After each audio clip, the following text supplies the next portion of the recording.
We are back. Hey! We switch us here. What's up, bitches? No, I'm just kidding.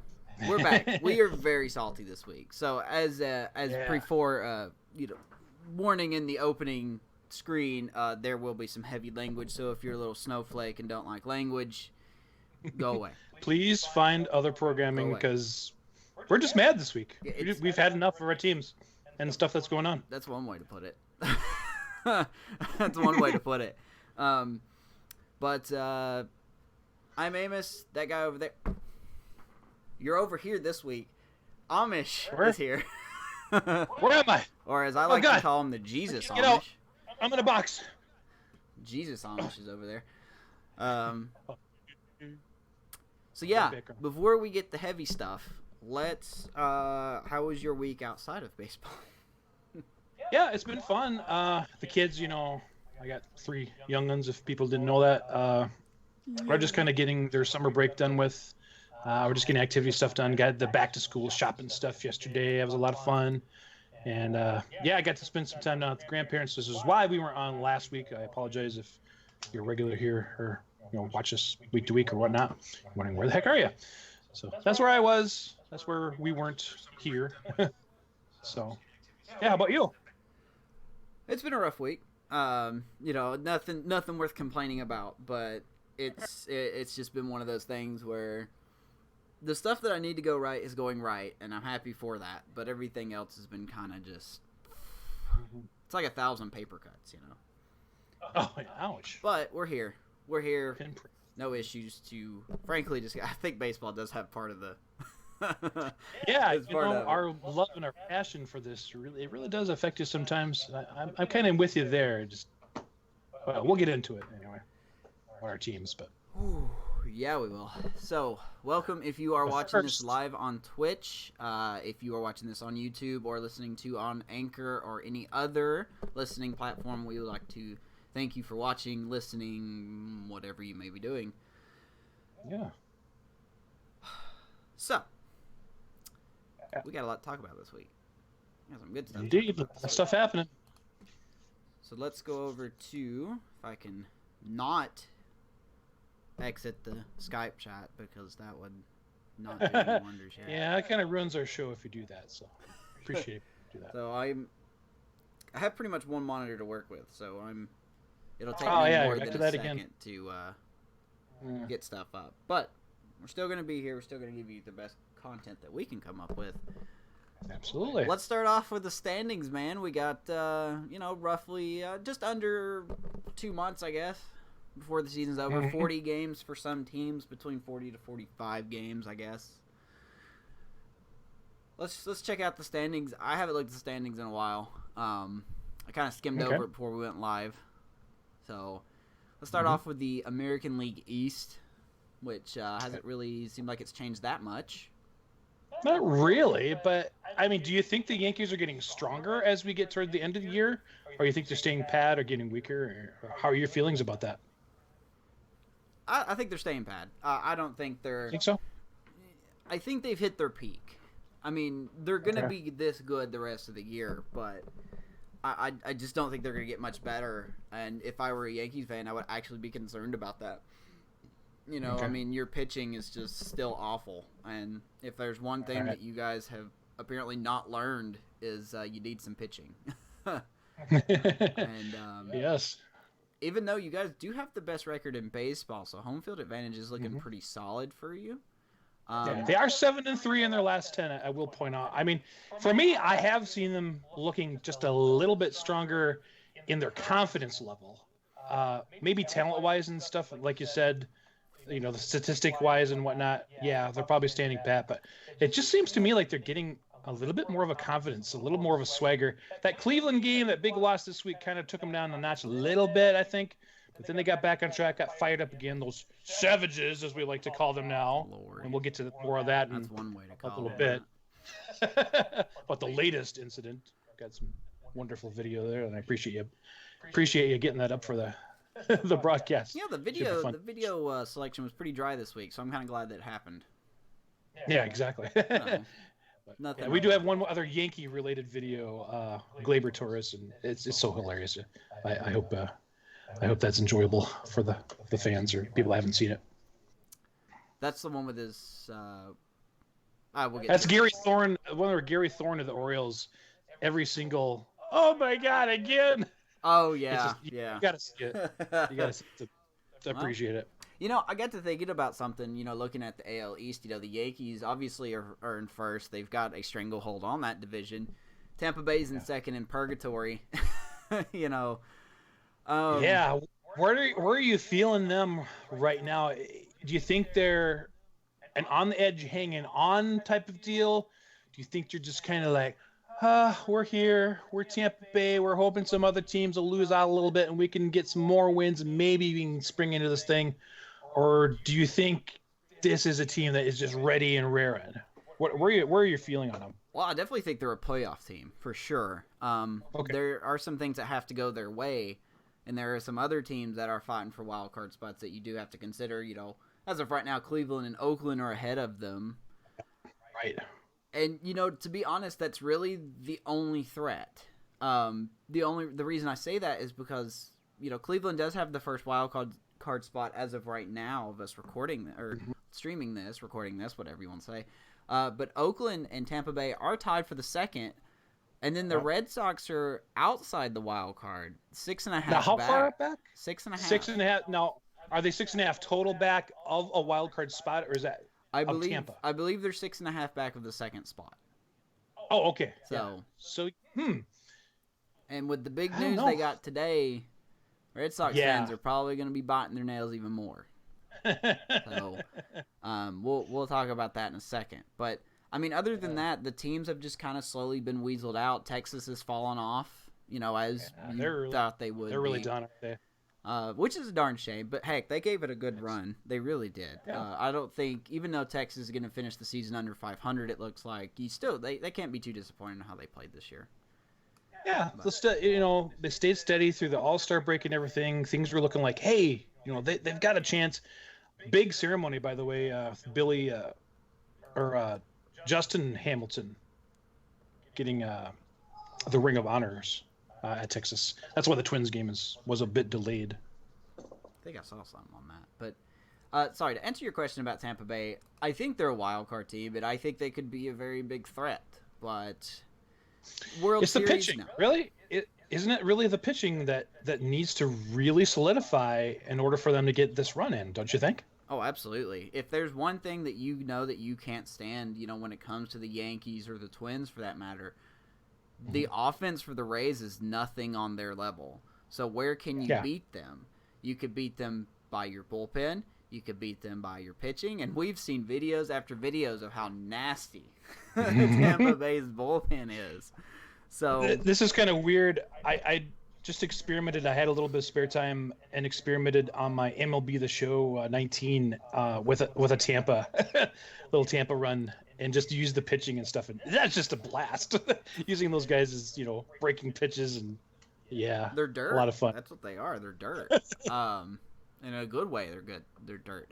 And shout out to the Baltimore Orioles for being officially the first team eliminated from playoff contention. So, oh Lord, what a rough year! I know fans don't want to hear that, but 18-43 at home. Come on, guys. Yeah, right. But minus 251 run differential. That's rough. That is. Things can only get better. People talk about all the time how the American League is a stronger division, but you got two teams in the American League with a negative 200+ run differential. Detroit and Baltimore, yeah. With the worst in the National League being the Marlins at negative 138, and that's bad, but. Nothing on those two teams' levels, that's for sure. Yeah. But this is pretty much the Yankees to win. I think the Red Sox are going to probably. I don't want to say they're done, but man, it just doesn't look good. Nah, it doesn't. Cashner moving to the bullpen now. Yeah. That lasted long. Eovaldi, I'll be interested to see how his start is. More fantasy purposes for me, but there's a whole lot of just shifting going around. Yeah. And it's. So I'm just so surprised at how non-Red Sox they've looked this year. Right. But right. I mean, Betts is still Betts. don't you think? And Devers is having a great year. Oh, absolutely. Yeah. I mean, it's, the offense really hasn't lost their stride, in my opinion. Yeah. I really don't think they have, but it's just, once again, it's the pitching. The pitching, and you got to blame a little bit of injuries there. Yeah. But then again, in a way, that's actually not an excuse, because look what the Yankees have had, injury wise. But I don't know. It's such a rough. And then Toronto, man, this is probably the best team to watch that's under 500. All those youngins, all those sons of famous major league players or former major league players. It's a lot of fun. Dude, I'm telling you, if they can get some good pitching over the offseason, I think they can compete next year. Yep, I do. For sure. I really do. I want to see what they do. I want to see what they do with the starting rotation and stuff. That's what's interesting me the most, is what they're going to do there. I mean, they got some guys to pick from in the minors. It's just going to be interesting to see. Them go after. I think Lance Lynn would be a pretty nice fit over there in Toronto. Really?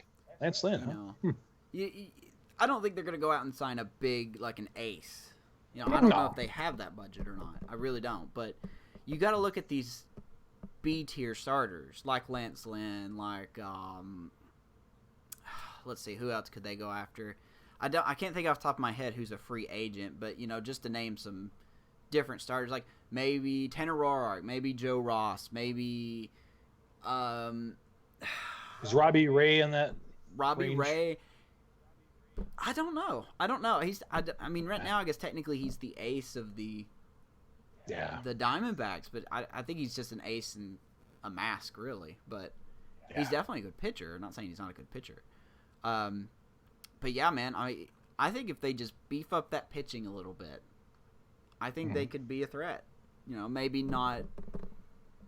They're not going to go toe-to-toe with the Yankees, but I think they can make a playoff push next year if they invest in the right resources. Yep. But get a wild card push going for sure if you just get those pieces, get these guys to surprise a little bit some of these younger guys that they're hopeful of. And well, shall we move on to the Central Division? Yes, sir. That is your home turf right there. My lovely Minnesota Twins. I'll talk more in depth about this, but just briefly off the top of my head. God. Hey, how things have at least they're first come to a head.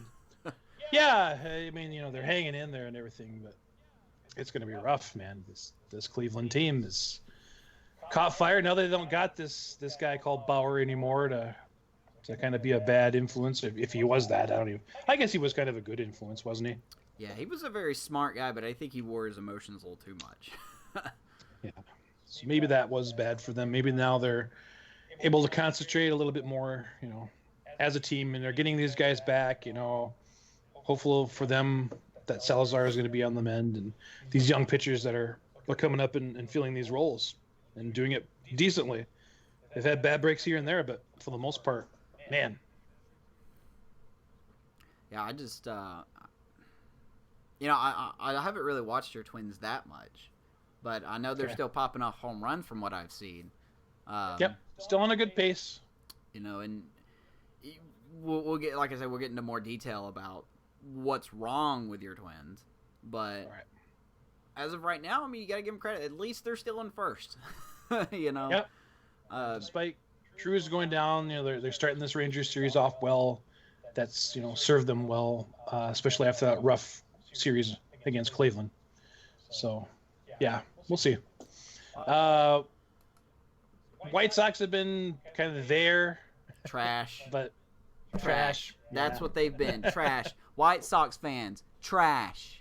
Your team is trash. As I said earlier in the season, they're trash. And by the way, you're welcome for Eloy Jimenez, because unlike your team, we traded and got a World Series ring. Right. Why don't you show me your playoff team? Huh? You got all these great talent. You got all these good pitching. You're sitting at 55 and 66. Until you're even at 500, shut the fuck up and talk trash when you're competitive. I kept my word. We talked about this off before we started the show. I wanted to go back earlier, like way earlier in the year when Tim Anderson was the hot shit, People were talking about Tim Anderson. Oh, he's that series good. against the Royals, man. He's so that kind good. of just started He's so the whole good. thing. Which he is good.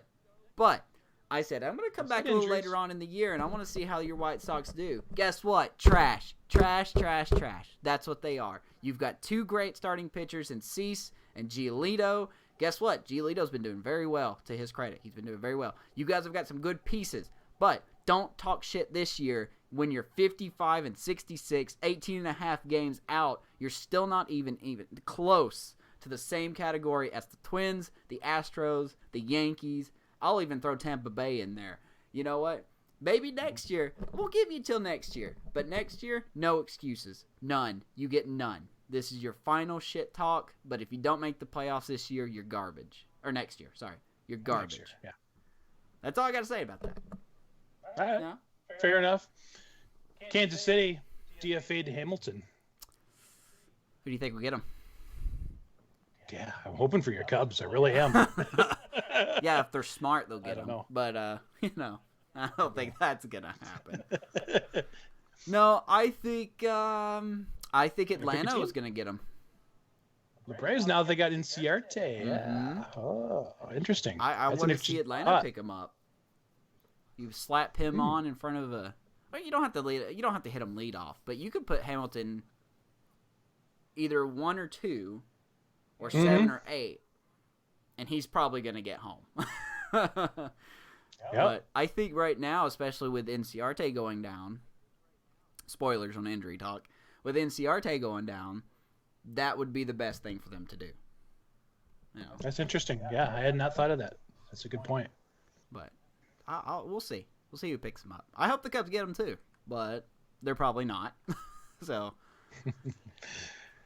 And Detroit, just a work in progress. As we mentioned before, one of the worst run differentials in baseball. So they got a lot of work to do. They traded away Castellanos to your Cubs, and they're just going to do a little bit of a reset, hoping that their pitching will get better. That's one way to put it. A couple of guys, come back healthy. And Ron Gardenhire, I've known him for the Twins as a manager, and he'll keep them okay. And he'll have next year to definitely try to build on whatever they can obtain. Do you really think that's the Central? Do you really think they're going to do better next year? Like I don't see this team being relevant until Miguel Cabrera's gone. For them, I would be hopeful of a 10-game improvement. That's what my goal would be for next year. Just to at least get 10 more games in the win column versus the loss column. I think that's the best they can hope for next year, and then just keep building on it through draft and trades and acquisitions. Yeah, they just kind of look like a team that's kind of going. I mean, obviously they're going nowhere, but I just don't know what their plan is here. Oh, okay. I just don't think they're going to do anything until Miguel Cabrera is retired or gone. That's so much money he's taking up off that payroll. Oh, okay. So yeah. And that's not a attack on Miguel Cabrera. He's the face of that team. It's just the fact. Yeah. It's like we Twins were with Mauer, and that money's just eating up pieces that you could be, getting a Martin Perez and a Jonathan Scope. That's why the Twins are better this year. It's because they had that money to get these guys, Moreno and Gonzalez. So jealous y'all got him back. He's been so good for y'all. But yeah. So anyway, speaking of the Astros, and some big name players, have the AL West. Nothing changed. I don't think anything has honestly changed. Houston has still got the stranglehold. But you got to give Oakland some credit, man. They're making it closer. Oh, yeah. Getting a run in 7-3 in their last 10 now. 6.5 back of Houston. I did not know this until I just saw the standings, but Astros are on a 5-game losing streak. Yeah. Oh, they're a 5-game. I did not see that. And they're playing, them and Oakland are playing. They're in the middle of a series, and that kind of shocks me to an extent. But I think they have beaten them so far in the series. They could sweep it on Sunday. Is that correct? That would be huge. I'll double check that. Because they won their last 4. Yeah, that's right. They're on a 4-game winning streak, so they could sweep the series tomorrow or Sunday, as we're speaking here. Man, you gotta love how much Oakland's come back, but I haven't paid attention to Oakland that much, so I don't know if I can fully comment on how I think they'll be a playoff team. That's why we had Sporty on Yeah. our last broadcast. So. Yeah, it was 2 weeks ago. We weren't here last week once again, but life catches up to you sometimes. I should just rerun that episode. We had the little filler in, but anyway. And then Texas, LA, Seattle. Any thoughts on these two Anything to teams? say about them? What do you think of the Angels and their plans from this point? They're almost 500 again. I think they're in the same category as the Blue Jays. Get you some good, reliable pitching, and I think you could be treading in the right direction. I think it's easier for them to come through the AL West than it is for the Blue Jays to go through the AL East. The Astros are very, very good, but you got Mike Trout. You've got the You got best Mike Trout. player. Yeah, all these guys that weren't really expected to do great things, but they've contributed so well. La Stella comes to the front of my brain. They're just suffering with those injuries. Who's that leadoff guy again? King. His name is Is it Phillips? No. Who's the leadoff guy for the Angels now? Castro? Maybe. No. Fletcher. David Fletcher. Fletcher. Yeah. Okay. He's a big. I mean, for me, he's a huge surprise for them. Of course, you got Andrelton Simmons, solid. Love that guy. He's just so much to look forward to if you're an Angels fan, in my mind. Yeah, I think they got one more hoorah before they hit that reset button. And they'll probably Help out be Trout. a lot better next The year. Help Out Trout campaign is what I'm going to call it. I hate that people are just shitting on Trout for staying in LA. They're just like you're gonna be the best player and you're playing on such a subpar team. I know. Maybe it's It's not been always that way about that, for a lot man. of different guys. I mean, Griffey Jr. kind of went through that. I mean, he had Edgar Martinez too, and Ichiro at a time, but not all at the same time. I mean, he was kind of the guy that had that kind of look back in the day. I'm proud of him for not selling out to higher teams. Like, he wants to earn his title a legit way. Like, yeah, he could have went to the Astros or, Yankees. But, I mean, he's been with the Angels his whole career. Wouldn't it be so fitting to see him win it with the Angels? Yeah. But There was that talk about Philly because it's his hometown, but yeah, I was very happy when he re-signed, and I think that's going to be great for Southern California fans, baseball fans. they're crazy, man. That's I look forward to see how much Trout does, with this team, how they improve over the next 2 or 3 years. Yeah. I just don't know what they're going to do next year. I don't know the status on Albert Pujols or Simmons or any of those guys. Yeah, kind of wonder what's going to happen with him. Do they have some role guys, to replace him? Joey Dell's on the cusp, but he had that injury setback. How's that going to play out? Upton and his injury, history. As you said, the pitching. Can't forget Ohtani either. Oh, yeah, don't forget Ohtani. So, Do not. seems like he's cooled off a little bit, though. Haven't heard much Yeah. about him. So. Yeah, a little bit. And then Seattle is Seattle. I have zero to comment on Seattle. Yeah, really not much to say. A lot of different trades still throughout the season, even after all they did in the off season. And I'm not sure where Jerry DePoto's going to stand at the end of the year, but it'll probably be to make more moves. I think he's going to clean it out again. Yeah. I think he's going to see what he can get for, like, D. Gordon and, I think they'll keep Vogelbach, but... Yeah. They got J.P. Crawford they're working in to try to be the next shortstop. Made a great play on the video here pretty recently, too. About time he does. Makes a great play. Well, Philly wasn't going to really benefit off him, so I think that was a great trade that they made with the Jay Bruce deal. All right. Bye-bye, American League. Want to talk about your league? Hello, National League. Hello, Cluster F. Has it been a lot of moving pieces that you're seeing? It makes it a clusterfuck? Here's how I see it. You have some solid teams that are competing, but those teams are each kind of downgrading in a way. Okay. Like, for example, Atlanta, very good.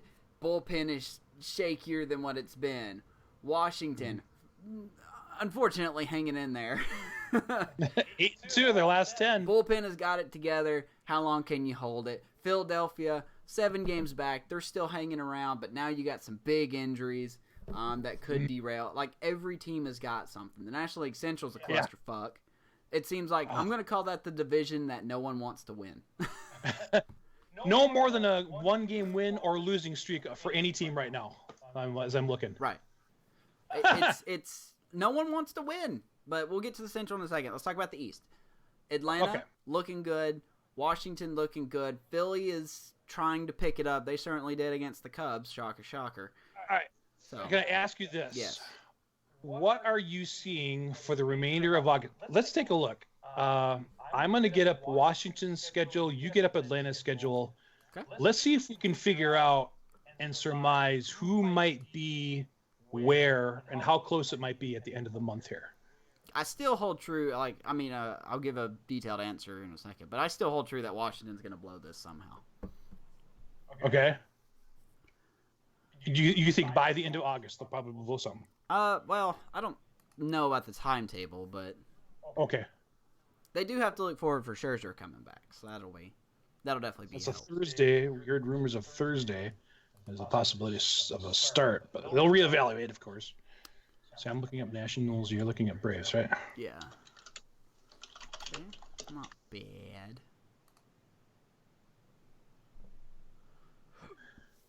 If you come up with yours first, go ahead. I'm still looking. The Braves schedule doesn't look too bad. I'd say it's about average. To be honest, they're in the middle of the Dodgers series right now, which I think is really going to be the measuring tape. I think we can all agree the Dodgers are going to represent. How has that gone so far? They've lost 2 games. Is that all that's been played in the series? They're in the middle of the second game right now, and it's tied 2-2. Soroka, they lost the first game 3-8. The Dodgers won that first game. But Soroka looked really good. He looked really good against the Dodgers. But once again, it's that bullpen that blew it. They gave up a 3-run jack to Muncy. Literally the next pitch, Justin Turner hit a home run. And it just seemed like that took all the wind out of the sails. The bullpen. Chris Martin hasn't been exactly what they hoped he would, along with, what's his name, Mark Melancon.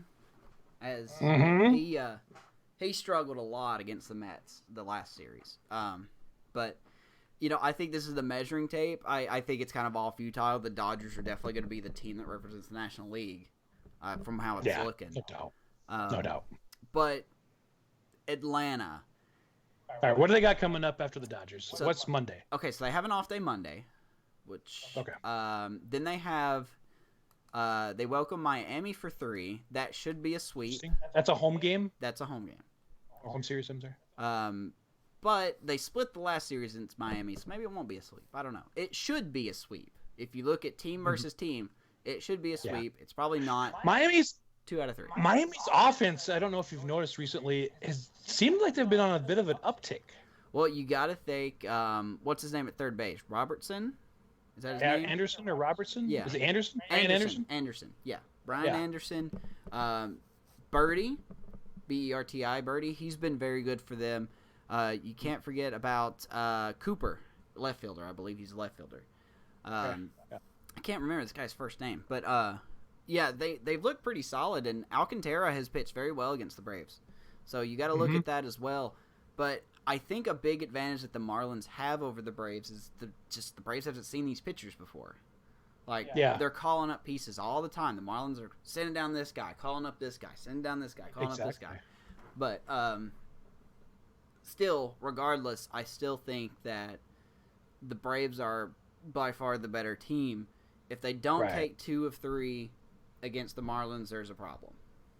Yep. There's a big problem. Now after that they go on the road, 3 against the Mets. That'll be a big series. Ooh. Huge series. Because if Braves Mets 23rd through the 25th. Wow, gotta watch that. Now, if I'm not mistaken, I could be wrong, but I believe they will see both DeGrom and Syndergaard in that series. So that'll be a good one. Then they have a makeup game in Colorado. Don't know how I feel about that one. So they'll be traveling a lot, man. They're going to New York, Colorado, and then they have to go back to Toronto for 2 games. Oh, okay. So a little DH rule coming for them. Right. They get another. Just a couple games, you said? Yeah, it's just 2-game series against the Blue Jays. Okay. But I think that's what's going to kill them, man. I mean, they do have an afternoon game. The last game against the Mets is an afternoon game, and then The next day, they have to be in Colorado for another afternoon game. And then after that, they have to go to Toronto for 2 games. Mm-hmm. They do get an off day, and they end August with a series against the White Sox. And then this is all home, by the way, after the Blue Jays. Then they come home, 3 against the White Sox, 2 against the Blue Jays, off day, and then 4 against the Nationals. That series right there. That's the series. So is that the 30th that starts? That is September 5th through the 8th. Oh, I'm sorry. You skipped a whole bunch there. I was just looking through August here. Oh, sorry. Were you asking about the home series? The home series starts on the 30th, yeah. The weekend home series against who is that? They will have the White Sox there, the Blue Jays. White Sox. Okay. And then the Nationals. But after that, the Blue Jays is a home and home 27th and then back on September? Yes. Oh, I see. Okay. Yes. But well, okay. It's tough after through that. The end of August, I'm thinking they get 8 wins. I'm thinking 8 wins. Thinking the Braves get 8 wins? Yeah. Let's see here. 5, 6, 7. I'm gonna up it and go 10. You think they? Wow. Okay. The reason I say that is because I did watch the Braves when they faced the Mets in the last series, and they loved that bullpen. They feast on the Mets bullpen. You know, in the last game, the Braves did lose 8-10 against the Mets. Yeah, and the way the Mets have been hurt lately too. That is a good point. Well, here's the thing that gets me though. When the Braves lost that last game against the Mets, they lost 8-10. But when the Mets bullpen came in, it was 10-2. Okay. So, or it was 9-2. It was a pretty. I'll get you the exact answer, but it was bad. Like I honestly thought a comeback was gonna happen. So. God, fucking Mets. I just want to say it. Fucking Mets. I don't get this team, man. I do not get them. I don't think they get them. Probably not. The way the fans are tweeting, I've been reading a lot of fan tweets too from Mets fans. It's like you're in some sort of a bipolar festival. You know, all this up and down. F you! Oh no, I love my team. F you! You know, every other. It's just frustrating. I was gonna look up. Did I have this on Twitter Talk? I might have. About Mickey Callaway. Now, he did make a move that made a lot of fans angry in the second game. I'm just going to bring it up now. So the quote, I bet 85% of our decisions go against the analytics, and that's how it's always going to be, because that is just on paper. Sure. I mean, to be fair, Madden's been following the analytics all year, and you see how well that's doing him. You know. I don't know. I think Mickey Callaway is very interesting. I don't think he knows how to manage, but... okay, but I love this from Evan Grant. He covers... hang on. What is his exact... Dallas Morning News writer. He basically covers the Rangers. But I love his quote in his response in this tweet thread. If they are using analytics and then making 85% of their decisions based on the opposite of the analytics, that is definitely some next-gen outside-the-box shit right there.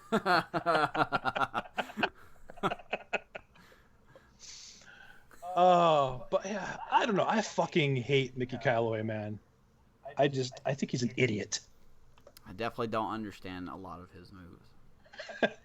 And that the whole locker room tirade with that reporter put it over the top for me. I definitely knew then that he was the guy I thought he was, an idiot. Yeah, you should have seen the look on his face. Callaway, I am in your corner. Anybody that's in the Fire Mickey Callaway club. You should have seen the look he had on his face in the second game against the Braves when he had Mats on them. I think it was Mats. And he was just killing the Braves. They were up 2-1. That's fire. And, I remember that. He was only at 69 pitches in the 7th inning. What does Callaway do? He pulls them because he walks someone, puts in Lugo, immediately blows it. Boom. Mets will go on to lose that game 6-4. What a moron. I didn't understand it at all. And a lot of the announcers, like even the Mets announcers and the Braves announcers, like, I don't understand why he's pulling him. You know, 74 pitches, right? It was 74 or 69. It was a low count. It was Pretty definitely low a low count. A lot of people thought it was injury, but he's not hurt. So no, there was no injury to do with it. But yeah. So Mets, good luck. I just got to say good luck, Mets. See, now where are they in the wild card? 2.5 back still? Okay. They're not out. I mean, they're definitely not there. out. But I mean, how can this train wreck avoid wrecking? Organized I'm chaos. thinking. Oh, I'm sorry. I meant to look at the Washington schedule. Okay. So we got the Pittsburgh Pirates after this Brewers series is wrapped up. It's a road series, 4-game road series. Mm-hmm. You got to think they're going to win 3 out of 4 on the road, don't you, in Pittsburgh? Or do you think not? They should. If they don't sweep, then 3 or 4. Yeah. Pittsburgh is just such a mess right now. So. Yeah. That's what I was thinking too. I think maybe the Pirates will be able to take one because they're home and they've put together some games, that they've been. Josh Bell is back, and got to factor that in always because he's such a good player. But I'm thinking 3 or 4 there. Okay, so now here's where I got to take your bias out of the equation because it's in Chicago against the Cubs. Sweep. If you want my honest answer, sweep. They're going to sweep the Cubs? Probably. I mean, I know they'll take one, but I just don't know if they're going to take the other 2. I just don't know. You're better closer to it, but I just don't see how. I mean, the Cubs are very good at home. Don't get me wrong. Like, I think they got the first or second best home record. Right. They're 41-19 at home, which is great. That's the only thing I'm giving them. The starting pitching has been fantastic, but once again, man, that non-existent bullpen is just gonna blow it. I mean, I'm sorry, it's just gonna happen. I mean, Kimbrel will be back at that point in time, which will be nice. Yeah, that's gonna be huge. That'll be huge. So, I mean, I'm just saying it because I don't like saying it, but if you were to put these two teams up right now, Nationals look a lot better. Okay. The Cubs only scored 2 runs against the Pirates today. With that talented offense and that pitcher they faced I think they faced Musgrove today, who has not been the same. No. But, and it's just, the Cubs are streaky. Like I said, the Cubs are streaky, and they are in a ice-cold streak right now, and the Nationals are probably going to take advantage of that. Well, I guess we'll see. So I've still got 5-2 going through next weekend. Monday through next weekend. Then you got Monday off, and then you're hosting Baltimore for a couple games in the Beltway series. It's Washington, right? You should, So you should be able to chalk Baltimore. No hitter. Someone's gonna pitch a no hitter. Maybe we'll get a no hitter. No. See, Scherzer Thursday, 1, 2, 4. Yeah, he could be in that. He'll probably start that series if he starts Thursday in Pittsburgh. Oh, that'd be interesting. Yeah. And then you got Miami the 30th and the 31st. So could be yet another sweep. What's that? They've got an easy schedule at that point in time. So look at the end of August now. Even if the Braves get 10 wins, we're still looking at probably 10 wins as well. So they'll probably just keep pace. Maybe. I mean, once again, I got to give that nod to the bullpens. The Braves don't have a steady bullpen, and Washington seemed like they're getting it together when it comes to And they don't use Rodney. Yeah. Doolittle's finally doing what he was supposed to do from the beginning of the year. But I just don't know, man. And maybe Dave Martinez will mess it up too. What do you think of Dave Martinez's managing this year? What he can. He's made some mistakes for sure, but man, you can't help but applaud the hole that he's dug that team out of. Yeah, exactly. Exactly. He's not perfect, but you got to give him credit for the Nationals were at one point almost going to be taken over by the Marlins. Yeah, and he's probably doing a better job than Gabe Kapler too, don't you think? Yeah. God, that's... I guess my knee-jerk reaction is yeah. But I think if we look in the, we look deeper into it, they're kind of very similar. Okay. Both dealing with their own difficulties. Philadelphia's been just injury-ridden. Their bullpen has never been fully put together since the second week of the season, and they're still 64-58, which is solid. Washington in itself has had bullpen issues and a little bit of inconsistency from Turner and Soto and Robles and all those guys, but now they're turning it back together. And like I said, they were at one point earlier in the year, they were in a series against the Marlins that if they would have lost 2 of 3 or 3 of 4, they would have been under the Marlins. Yes, exactly. And now look at where they're at now, but coming together. I mean, they really seem to be coming together as a team. They'll blow it. As well. I mean, it's kind of the same thing I'm seeing with the Yankees and that confidence thing I was talking about. I think it's in Washington as well. If I was picking teams that have kind of gelled together and shown confidence where most of the season they haven't, pick one from each league. I'll pick the Yankees in the American League and Washington in the National League. Let's see here.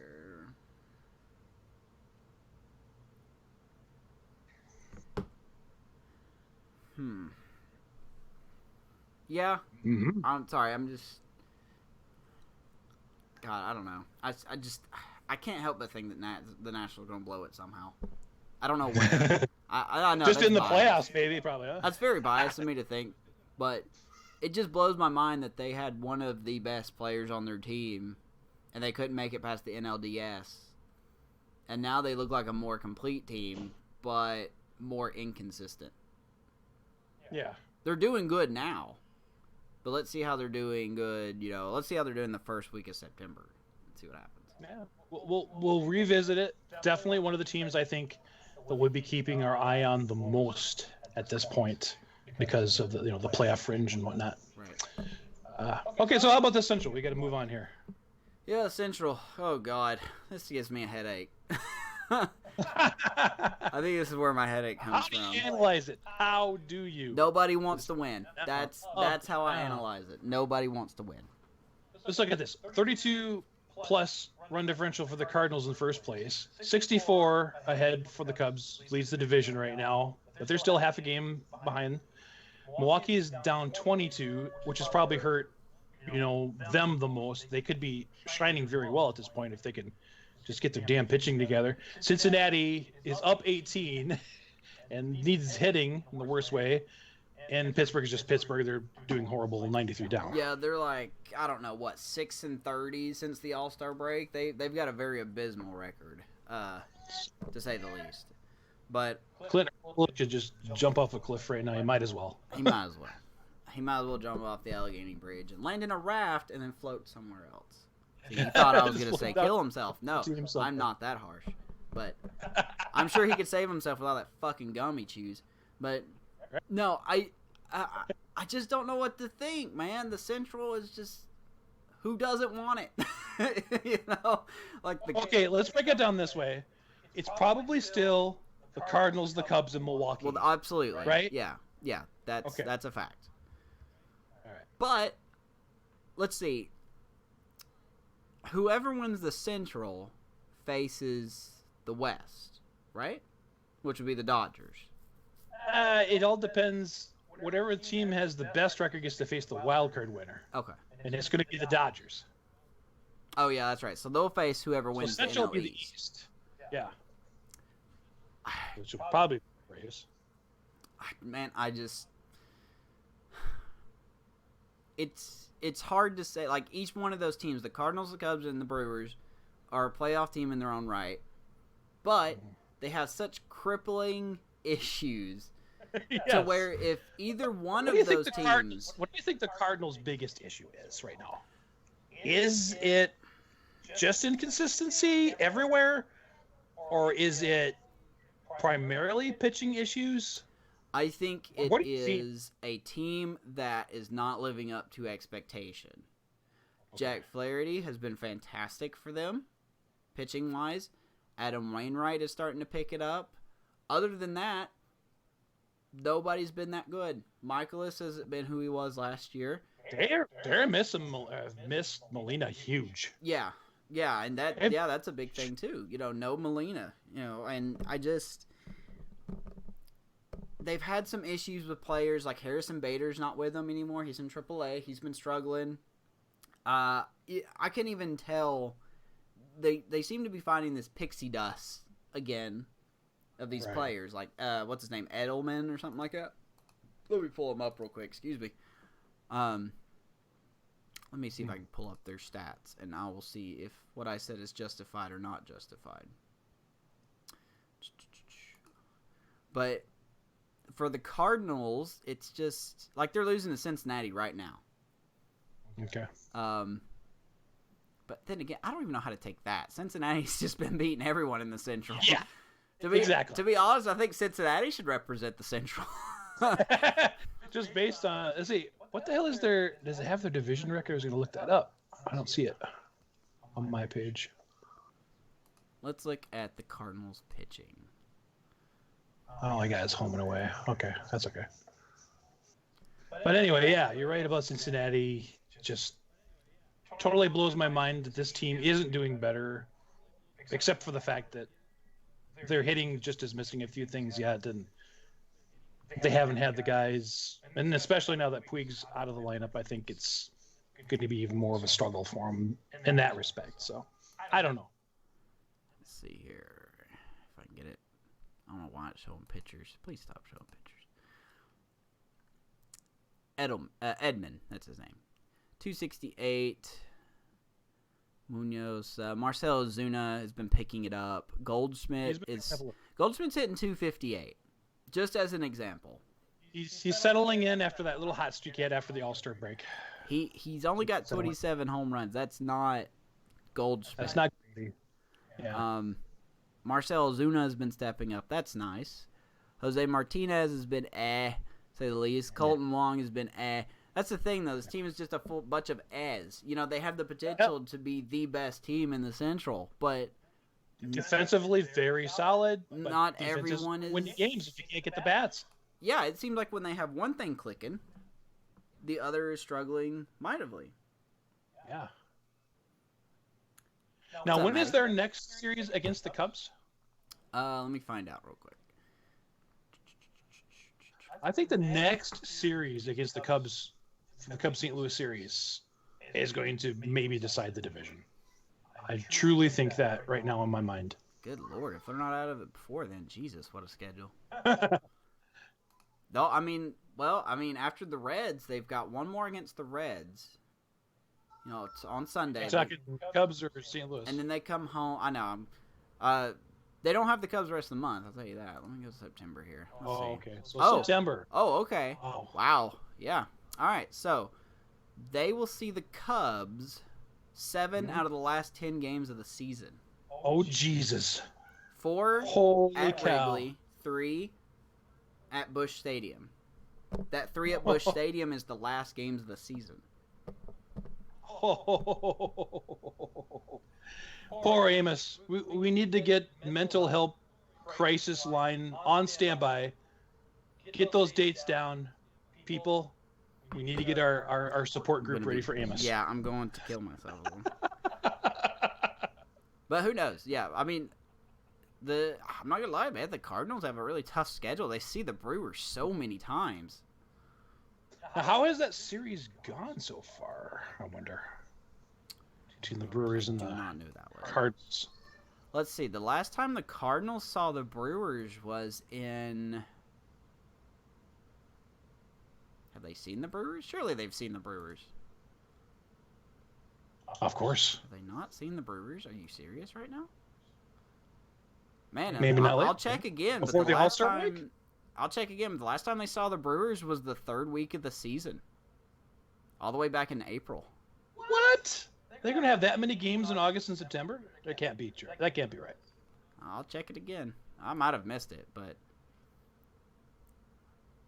I'll try to get it up here, too. Nothing in May. Nothing in June. Nothing in July. They saw the Pirates a lot in July. Yeah. August. Well, in August, I mean, they have a series with the Brewers starting on Monday. Yeah. Mm-hmm. And then they have another series that next week. Oh, there you go. So that's where it's all coming in. And then the last month, they see the Brewers the 2nd week of September. And that's it. And that's it. So they haven't seen the Brewers since April. So they almost like spread it out beginning and end. Yeah. On that schedule. That's interesting. That's wow. Okay. Whew. That's interesting to me. Yeah. It's gonna be a dogfight then. Everyone's got to win their games, man. Man, we thought last year was interesting at the end with the Cubs Brewers playoff. At least the Cubs won't blow a lead this year. Totally. I mean, yeah, and then the Cardinals, were in till that very last weekend, and finally were eliminated. But yeah, this year could be even more intense, I guess. It's crazy. Dare I say it? It's crazy if everybody stays the way they've been doing, Wow. But yeah, I don't know what to think of this division. It's just, it is the most competitive in my opinion, but at the same time, it's like the most competitive at a slightly lower level, Exactly, because you're expecting somebody to step up, and it just hasn't happened. Yeah, you thought it was going to happen a few different times with each of those teams we mentioned. Man, at this point, we could say the Reds are going to represent the Central. 7.5 back. I mean, you look at the Reds' makeup; they're not terrible. With Castillo and Bauer, there, pretty good 1-2 punch. Bullpen's not god awful. And you got some good hitting. I mean, Otto's getting mad. We'll get into Angel Hernandez in a little bit here too, by the way. Oh, got a little thing. Yeah. But yeah, and then last but not least, the NL West, Dodgers, and more Dodgers with the side of Dodgers. We saw the debut of Ginger Guard. I love that nickname so much. Crazy. But now they're talking about putting him in the bullpen, not because he's not doing a good job, but they think that he will help them more in the bullpen. So I don't know. I think they're fighting between that and Kenta Maeda. So. And then the other interesting thing about the West End will be the wild card situation for the Giants and the Diamondbacks, who are 3 and 4 back, respectively, trying to hang with the Brewers, Cubs, Nationals, Phillies, and Mets. Such a crazy. So it's a cluster, man. Wild card. That's all I can say about the National League. It's a cluster. Anyone under 10 games, in my opinion, is not out of it. Their chances are pretty slim. I think the Padres are. Well, their chances are pretty slim for sure, but I don't know. They still got some weapons. Not as effective as maybe some other teams, but thank you, Maddie. I will check that, sir. Hey. He guessed our video of the episode, so. Oh, cool, nice. But we'll be getting to that soon. But yeah, it's I think the AL's looking a little more set in stone than the National League is. So definitely. I mean, just looking at the wild card briefly there is just like, whoa. Yeah, AL, what do you got? 1, 2, 3, 4. Probably 4 teams in the wild card race versus, the other 3 that are going to be division winners. Right. And that's it. Whereas, 8 in the National League, do we count? Wild card, not counting the 2 spots. You got 7 teams, 8 and teams. If you count the Reds at 7 and the Padres at 8 back, I don't really count it. Do you count it? I'm counting the Reds, absolutely. Okay. Because they're winning games where they need to win games. They're beating the Cubs, they're beating the Cardinals, they're beating the Brewers. Right. They're beating up on the Pirates. They're winning where they need to win to stay competitive. So, yeah, I'm not counting them out. Who knows? Maybe they'll lose the rest of the season. I want to look at the rest of their schedule real quick here. But yeah, standings are very fun to look at. Let's see. After that, while you're looking that up, I think we have the injury update. And we're not hitting every team. We're just hitting some major. Yeah, we just want the major ones that are going on. Okay. So end of August, of course, they're getting through that Cardinal series. As you mentioned, they're up on the Cardinals now in the bottom of the 8th. Then they got the Padres coming in to Great American Ballpark for a 3-game set. So that in itself is going to eliminate one team, probably. Right there. If one team can get enough of an advantage. Or if they fight it out, they're probably going to bleed each other out of the playoff race if it's a 2-1 dealer. I don't know. Then you got Pittsburgh. They're visiting them after off day Thursday over the next weekend for a 3-game set. So should be able to. That's going to be, a rivalry type thing, the way it's been going this I year. wonder how many Fight Club matches are going to happen in that one. Yeah, exactly. We're taking the over-under. I'm taking over, too. No point to instigate, though. So, then you got the Marlins. The Marlins a factor again somewhere here. 4 games, 26th to the 29th in Miami. No crowd to bother them, so that'll be nice. A lot of echoes. And then finally, they'll end the month against the Cardinals for a Friday through Sunday set in St. Louis. So that's going to be rough. Another Cardinals set there. Could split it up, this set and next set. So I don't know. I think they're just going to kind of flounder the rest of the year. I hope they come back. I hope they do something. I would love to see it. I really would. I'm not feeling it. They don't have Mr. cocky-ass Derek Dietrich anymore. There you go. He's out of the picture, right? Or no, wait. Or is it Scooter Gennett?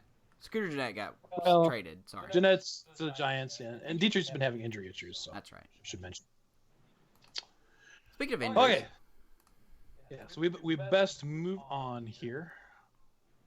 This is our live show, but of course we'll be chopping it down quite a bit for the anchor edited version. Catch that later. Let me break. So yeah, injuries. What's that? Nothing. Go ahead. Oh no.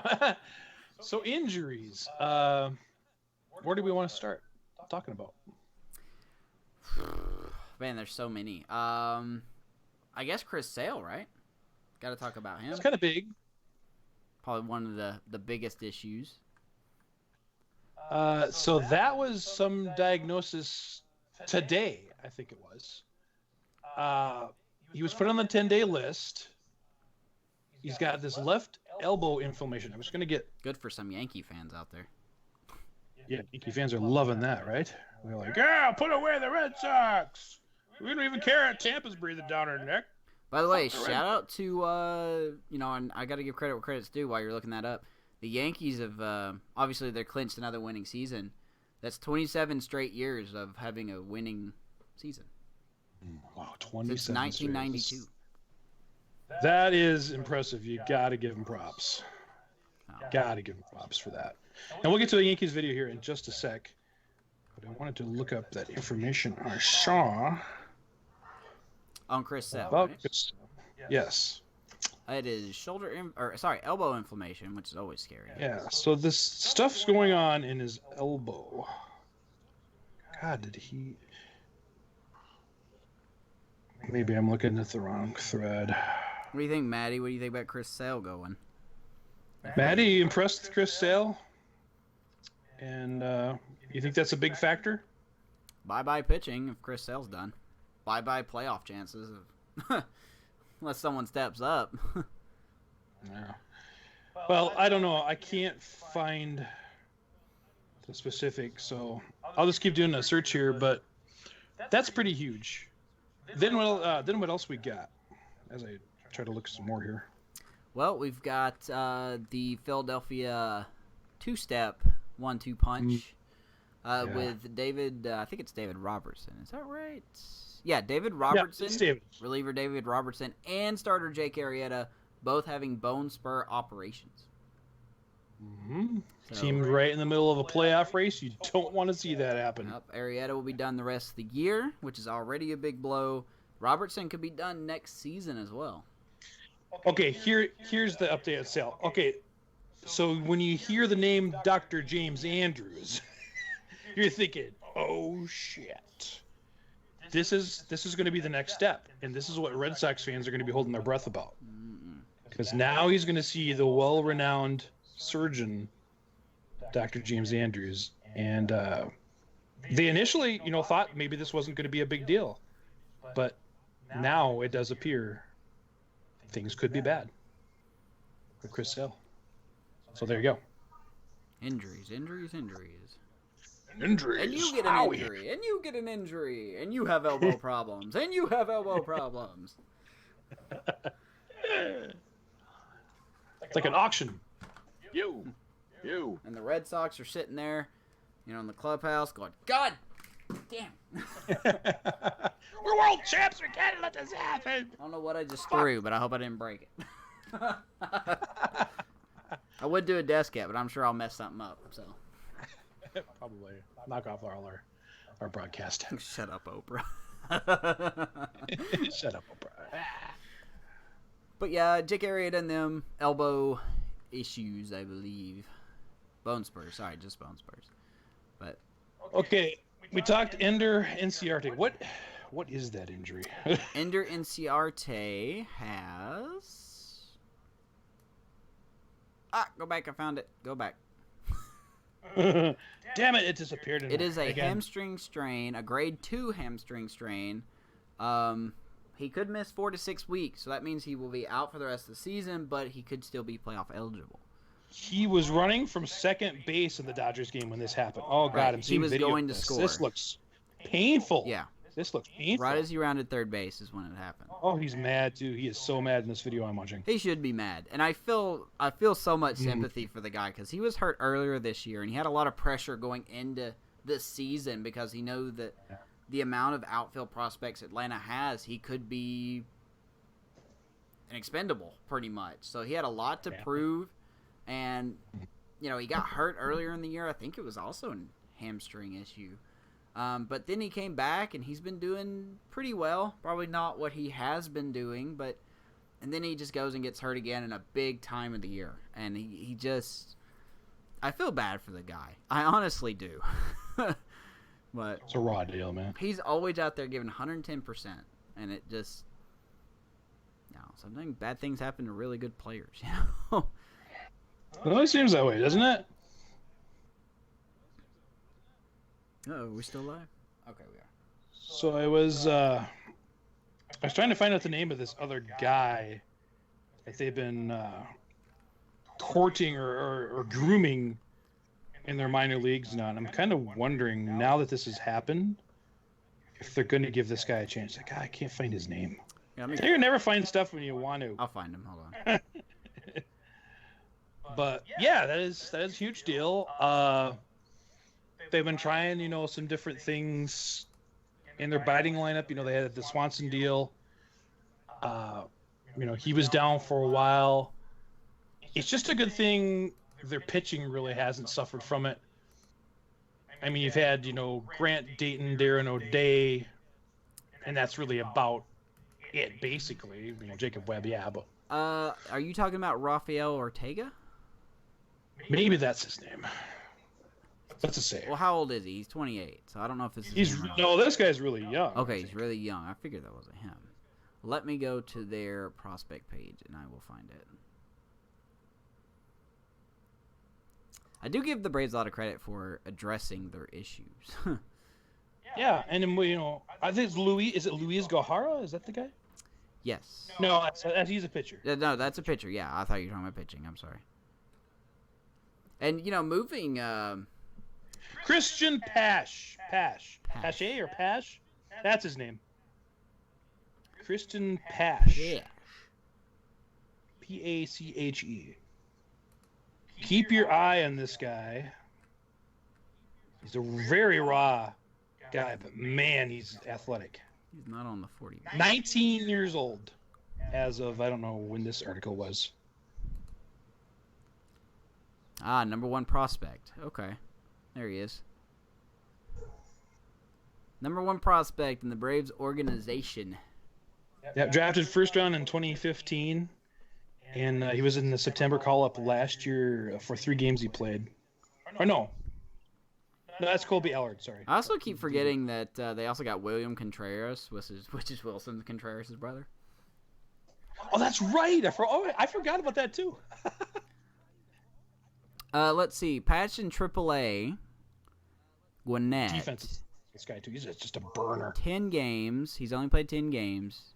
Not that good. 200 average. He's only hitting 200. But in Double A. He's the speed guy. Yeah, in Double A, he's done pretty solid. He hit 278, 104 games, hit 278, 109 hits, which is pretty good. Really good. 28 doubles, 8 triples, 11 home runs, 53 RBIs. Strikeouts are a little high, though, almost a 1-3 strikeout. As they should be for a guy that's, So he's only got 8 stolen bases, though. So. Yeah. Maybe that could be coaching too, minor leagues. He is he's number 11 on MLB's prospect list, and he's number 3 on the top 10 outfield prospects. So he's a lot of hype. I guess. It is. I guess it is just a lot of hype. He's really young, really raw. So, yeah, I'm going to erase that and retract my statement. Probably not a good idea at this point for this guy. Needs some more grooming where he's going to wreck his career. They'll pick up Billy Hamilton. So I'll probably pick up Billy Hamilton. They've got to. God! This is exciting if they do this. How could they not pick him up? Plays center field. He doesn't have that much worse of an average than Enciarte. Plays just as good defense. Can steal bases. Right. It's a no-brainer. You got to do it. The Nationals aren't going to do it. Nope. Philly might. Roman Quinn's on the injury list. It's true, too. But is he the type of player that they look for, though? I don't know. Oh, probably not. Hamilton really isn't the Philly lineup type, to me. Yeah, it's so interesting. What else we got on injuries? But anyway, so Fernando Tatis, that hot rookie for the Padres, that was bad news for them. I mean, it's good in a sense that really, in all intents and purposes, they're probably out of the playoff race anyway, so timing couldn't have been better there. But he's got this stress reaction in his lower back. Now, they put him on the 10-day IL, but this type of injury, from things I was reading, is something that's, more of a serious nature for someone his age, especially. And with what he went through with that leg stretch earlier in the year, this is just something that's too scary that, they don't want to chance it. Right. And that's wise. That's very wise, what they're doing. So you got that, and then you got Vlad Jr., the other young guy that we're wondering about. He had an MRI. What exactly was that again? I think it was knee issues, actually, wasn't it? It's a knee. Yeah, I did something on his knee. I'm going to look it up real quick here. Oh, Brett Gardner, stop showing up on my feed, please. We'll get to you in a second. Left knee discomfort. I don't know if this happened during an at-bat. I read something earlier, but I forgot it already what happened. But he had to exit the game yesterday a little bit early. So they're going to take it day to day, take another MRI. Probably they took it this evening or maybe over the weekend. So I don't know what the deal will be with him. It's wise for teams like the Blue Jays and the Padres to take these kind of guys and just shut them down. Shut them down. Nothing to play for as far as your team, really. So.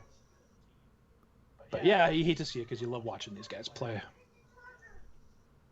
And then last wanted to mention Jeff McNeil for the Mets. And the Mets, I was reading something earlier. I'm going to try to bring it up again. I think McNeil has the highest batting average, or one of the highest batting averages in the league right now. Mm-hmm. So he's vying for the batting title. Wish he showed in my fantasy team. Yeah. But it was such a weird lineup. Yeah, get this lineup for the Mets today. They had Ahmed Rosario designated hitting because they're against Kansas City. He's leading off and DHing Rosario, the usual shortstop. Mm-hmm. And, of course, the recently acquired Joe Panic has been filling in for the injured Robinson Cano at second base. He was batting second. And, of course, Polar Bear Alonso bats third at first. Conforto in right, bats cleanup. Wilson Ramos batting fifth at catcher. And then Todd Frazier, batting sixth. The Todd Father. And the Todd Father. And then they got this Luis Guillorme, who's this Venezuelan shortstop. Prospect, I believe. Yeah. Batting sixth. Or no, seventh, because this is a DH lineup. Juan Legares, eighth in center field. And Aaron Alther, that recently picked up Philly. Oh, Altair. Left field. Altair, sorry. Batting ninth. So, interesting lineup for the Mets. This team that we're wondering what the hell. How are you still in this? And now we're probably scratching your heads even more. Yeah, because there's lineups that they're going to have to use. Now that Mr. McNeil has been injured. Thanks, baseball gods. It's the baseball gods again. So possibly late August is what they're saying with this MRI on his mild left hamstring. I don't know. I just don't know if the Mets got any hope at all. The way Cano's been going, the way Lowry hasn't been able to get in the lineup. They do if they don't listen to Callaway. Right, and don't listen to your stupid idiot manager. Mets fans, I feel so bad for you. I really do. A couple of things that I do want to bring up, and I'll make these quick. I'm not going to go into details about their injury. I don't think you have this. I'm not sure if you do or not. But a couple of pitchers, key pitchers, could be coming back soon for a couple of different teams. Right, we mentioned one of them, I know, or at least one. Who did you say? Which is Scherzer, but maybe you've got a couple others? Yes, I do. Sean Manaea for the A's is on his AAA rehab assignment. He could be back as soon as possibly next week. So, how we just talked about the A's and where they're at in the wild card. Huge. Yeah. Little bit of bad news for you, sir. Carlos Carrasco could be... Yeah, he's making... Oh, I'm sorry. Wrong guy. Sorry. Yeah, he's making progress. That's not who I was thinking of here. You're not thinking of him. Danny Salazar? Might be who I'm thinking of. Yeah, Danny Salazar. Yeah. Could be coming back soon. So. Yeah. And as I mentioned earlier, the Cleveland gets that front end of the rotation solidified, and they can go deeper now. If they get guys like Salazar and Carrasco back. I'm mad. We better talk about our teams. It's been over an hour in this broadcast. We got to get to it. Hey, you know what? We're making up for lost time. Yeah. Okay. Let's start. And I wish I would have came up with a nice little warning, like to flash on the screen, because it's about shit's about to go Drake 0 to 100 real quick. So who wants to start? I'm gonna give it to you. You've had an awful week. I need you to get this out. I need you to get some therapy. Therapy. Yeah, I need a lot of therapy. I'll tell you that after watching this fucking shit stain of a team. I don't even know where to start. I just really. It's so frustrating. Like, I want to tell you a stat. Now, this is not updated because Lester pitched really good today, so this is not including Lester. A person named Sylvie put this up on their Twitter. At Waddle and Sylvie. I don't know who it is. Okay. But between Quintana, Darvish, and Hendricks, and this is this last week, 20 innings, 2 runs, 12 hits, 25 strikeouts. Cubs lost all 3 games. What? I remember watching the Quintana game. Quintana had a record high 14 strikeouts. Cubs still lost it. Between the 3 pitchers, you said 2 runs. 2 runs. Oh my God. You mean you throw another crazy stat for you? Okay, yeah. No walks. And no walks. No walks. 0 walks. 0 walks. And what does the bullpen do? Thanks for all your hard work. Now we're going to go shit down your mouth and blow this. That's what it is. That's what it is. Now, allow me to add on to that.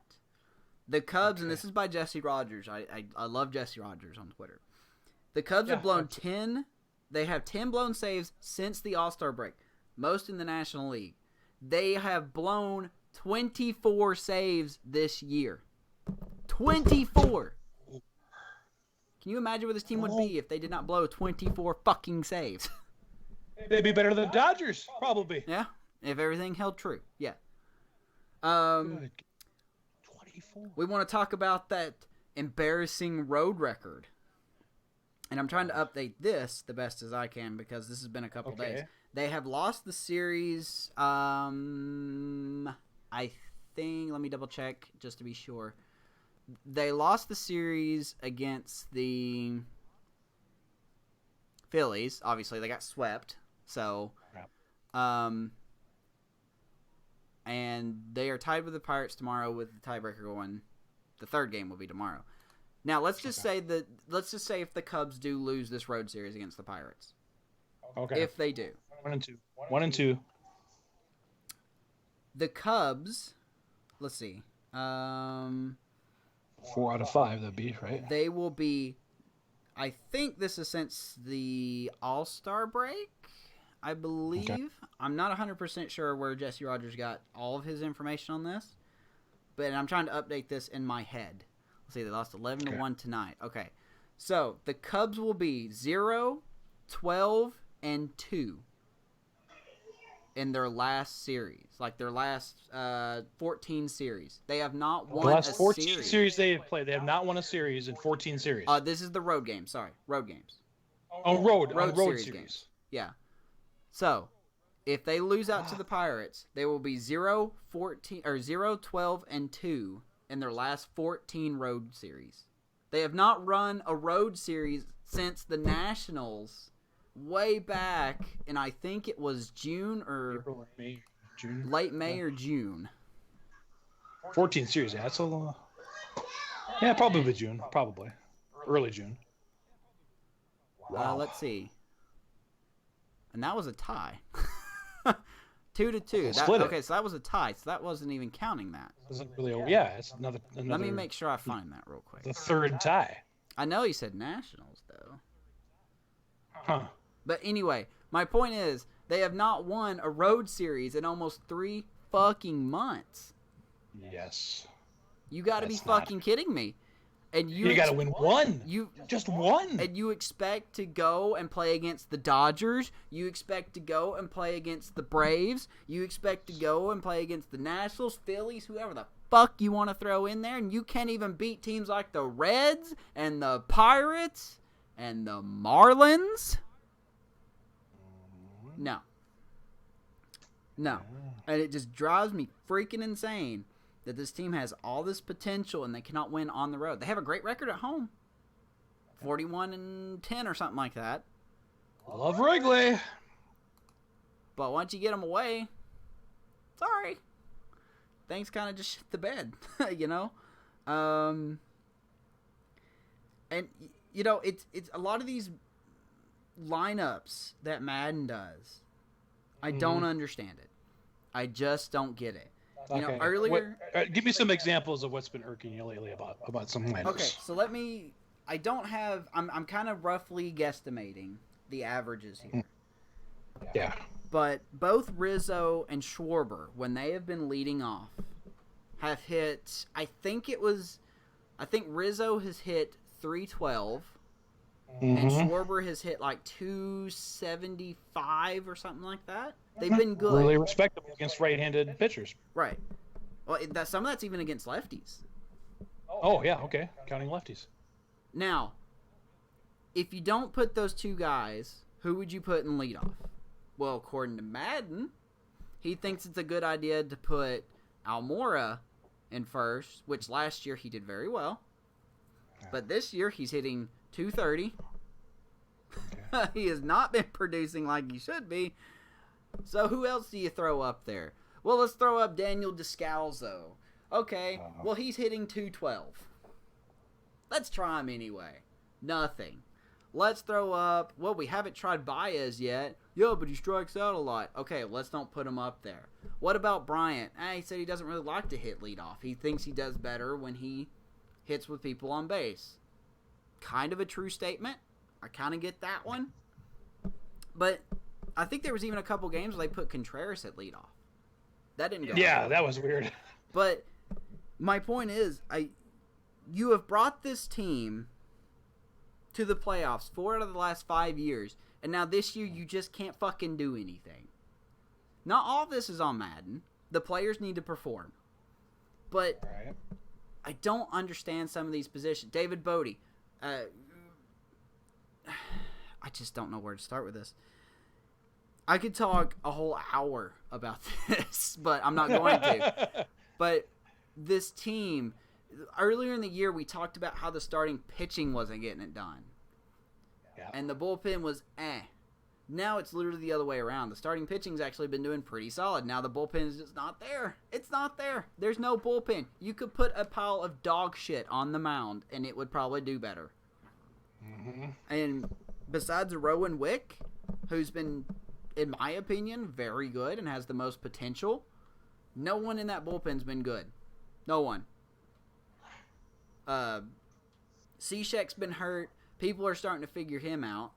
And it's really obvious people are starting to figure him out. Salt. What's his name? Kinsler. Not that great. He's been hurt. He just came back. What did he do when he came back? He walked the first 2 batters he faced. Okay, so that's great. Pedro Strop, might as well just that guy. Pitch him in the outfield. Pitch him in the outfield because they're hitting Strop very well. He's walking a lot of people. He's got Marmol syndrome where he's walking everybody.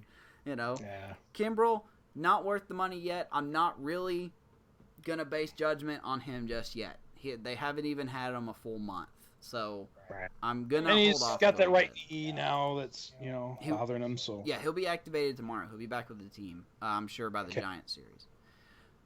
But this team is such a hot mess, to say the least. The offense is so inconsistent. The Cubs, I've said it 100 times, the Cubs are a streaky team.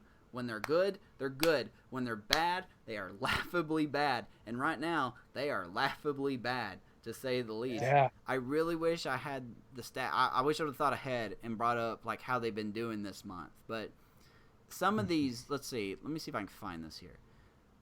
Talk about streaking. Here's some of the scores where the Cubs have won.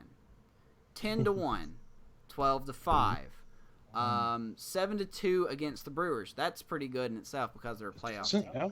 Now, some of their losses, this is just this month, by the way. Some of their losses. 8-0 against the Cardinals. 4-11 against the Athletics. Once again, good team. They lost 10-1 against the Reds. Yeah, the Reds thing is just absolutely crazy. That's where Keno hit his 3 home runs. Mm-hmm. That should not happen against a very good pitcher like Kyle Hendricks. I'm sorry. That just shouldn't happen. Good for him, by the way. Good for him. We'll talk to him in a second. We'll talk about him in a second. They lost 11-1 against the Phillies in the last series. These are some big-time losses that you can't have. 5-7. That was with Bryce Harper's walk-off grand slam. That's how the Cubs lost that game. 6-run 9th inning. Yes, 6-run 9th inning. They were going to the 9th inning leading 5-1, and you still lose. Blow me, okay? If for anyone that says that happens much more, yeah. Madden's on a ticket out of there real fast. There was a very interesting quote that Madden says. He's like, I know I've played a lot of statistics this year, but now it's big boy time. Okay, when are they going to show up? Because they're not showing up. And these losses, you had to scratch to beat Pittsburgh today. You got no hit by Pittsburgh through the first 6 innings in the game yesterday and the first 5 innings today. Yeah. If you cannot hit off Pittsburgh, how are you going to do against Soroka and the Braves, Scherzer and the Nationals? Do I really need to go on? Heaven forbid I touch the Dodgers pitchers. Yeah. That's why, and I told somebody this. I don't know if I told you or Randy, but I was like, I hope they don't make the playoffs this year. Because if they do, they're going to get swept by whoever they face. Because that's how inconsistent they are. Unless these guys step up, they're going to get laughed out of the playoffs. And it's just such an embarrassment. It really is. But that's just me. That's the tough part about, having a champion within the last, 5 years. It's tough to see that happen to your team. That's why I shouldn't be as angry as I am, but because I know you've had your problems with your Twins, and I thought I had problems, man. Yeah. Now I will say this, and this is not a knock on your Twins. Okay, the Cubs have been struggling for their own respective reasons, a lot of reasons. Your Twins had a 10-game lead in the division.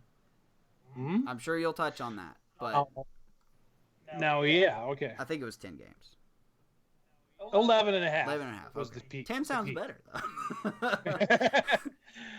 I wish. At least you guys had that big of a lead. Anyway, sorry. I'll stop there about my Cubs because I could literally just keep rambling. And yeah,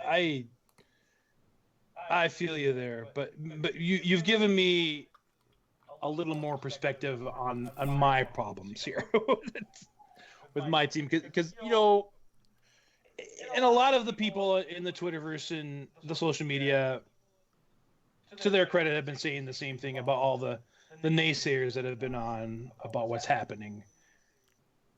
We should just be happy that this is happening, that this team is such an incredible lineup of hitters.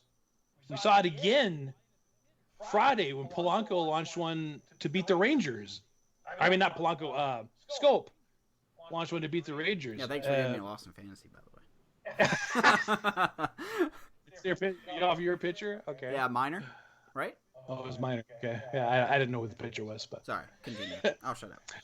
So I know it's okay. You know, we're here August 17. As you mentioned, we had that fucking 11.5 game lead.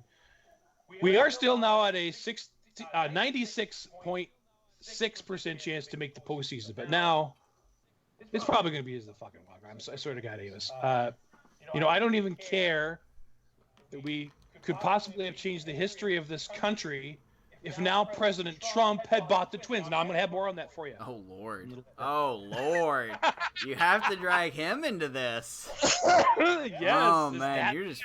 You're picking at my nerves now. Let me ask this question real quick. Did he offer as much for the Twins as he did for Greenland? That's right. Fucking idiot. Anyway, sorry. Did you? Oh, Maddie said, hello, Twins lose to the Yankees again. Oh, they're going to lose to the Yankees again, Maddie? Oh.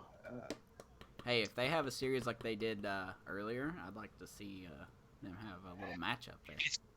Freaking look, it was a very well played game. Actually, no, it wasn't. But it was such an entertaining game. It was a fun series. It was absolutely a fun series. But here we are. Yes. Here we are, yes. 11.5. Difference between night and day after May ended. Indians coming through New York with a battle against the Yankees.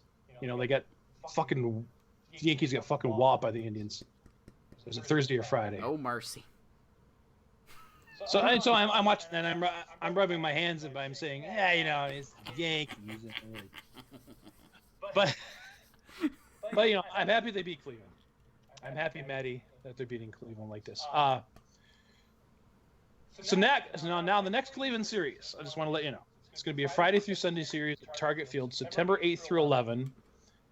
We got a 3-game set in Cleveland, September 13 through 15. And I mentioned this last week, but I want to mention it again, that it's interesting in that stretch between the two September series is this 3-game interleague set at Target Field against the Nationals. I want to get freaking tickets. I want to get tickets, man. Do it.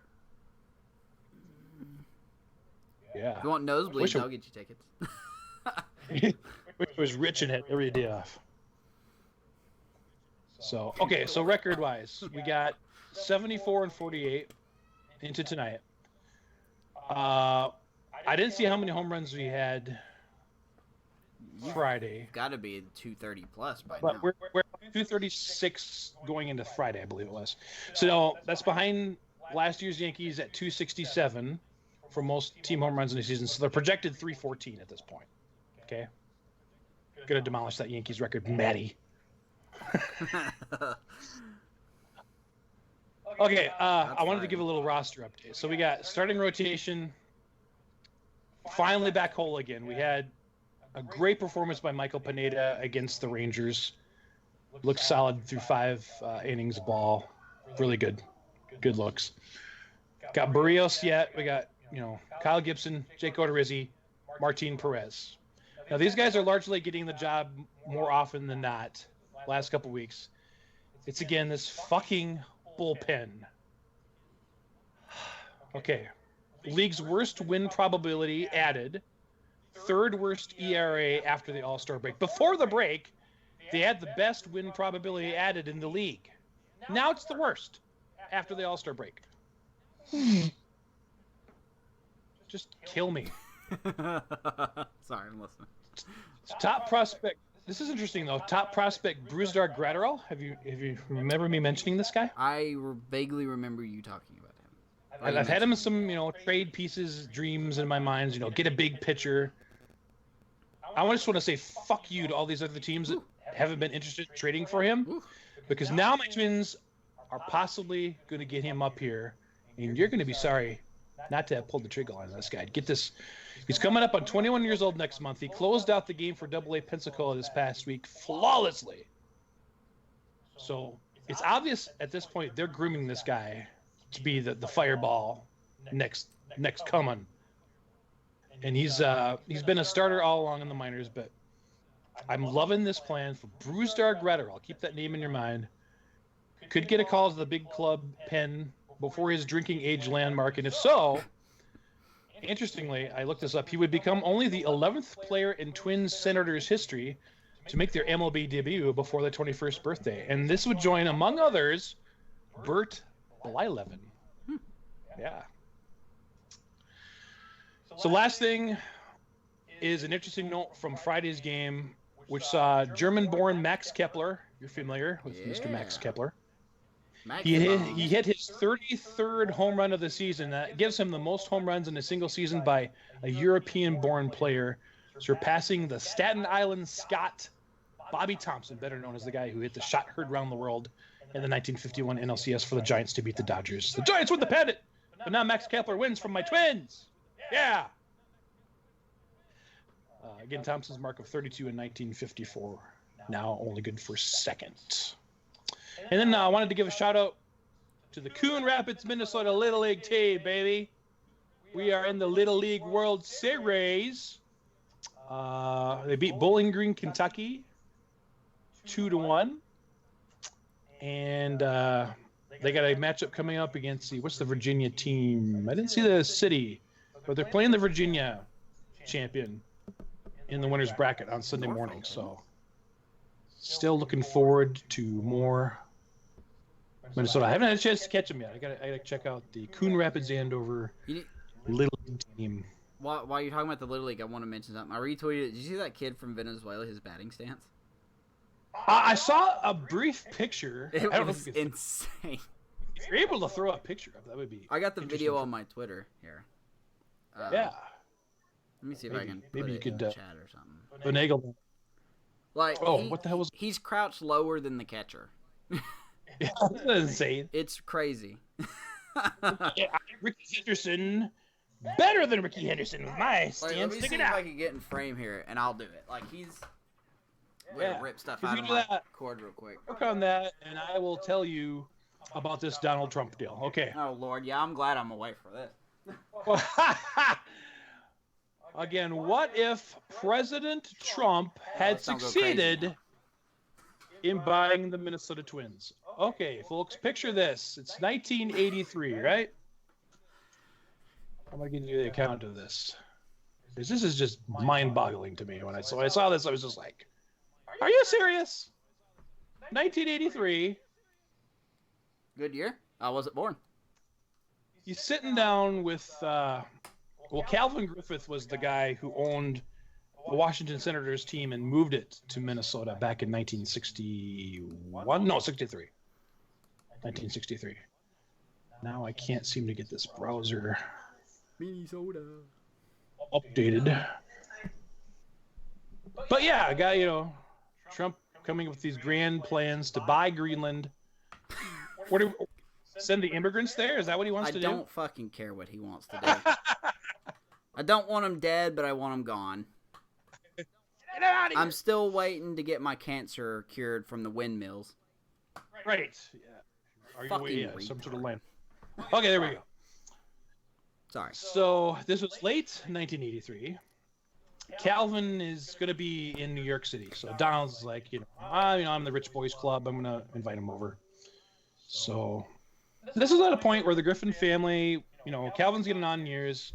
They're coming to grips with this reality too, as the business of professional sports is booming. Baseball's starting to boom in money, and the agents era is really starting to get into full swing. You got arbitration and incorporation and all that. So no, while Calvin wasn't born with a Bernie Sanders class consciousness, he was this street kid son of an alcoholic in Montreal, and he never forgot it or stopped being impressed with how the rich and famous lived. I'm reading from, by the way, Jonker. What is this guy's first name? Jamie Jonker, I think. But it's a very interesting read. Quote, I had the thrill of my life going to the Trump Towers, seeing all the $1 million condos.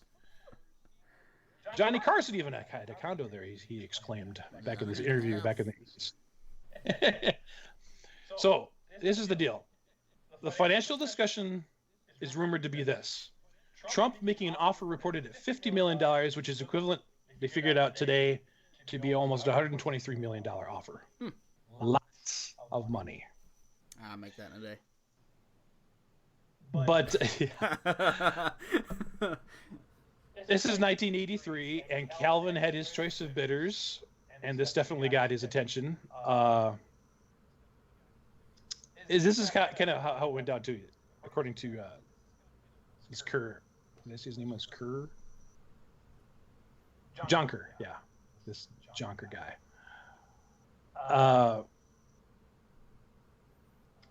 We met up in the office. He said, I've got something a lot of other people have, and I don't have something that a lot of people do have. I don't have a board of directors or shareholders, and I do have a hell of a lot of money, is what Trump said. That sounds too advanced for him to say. I'll have the biggest woods, the best woods. I don't know why I went Arnold Schwarzenegger. I'm sorry. So they disagree on a price. So this is what Trump goes. He goes, I'll up at $3 million.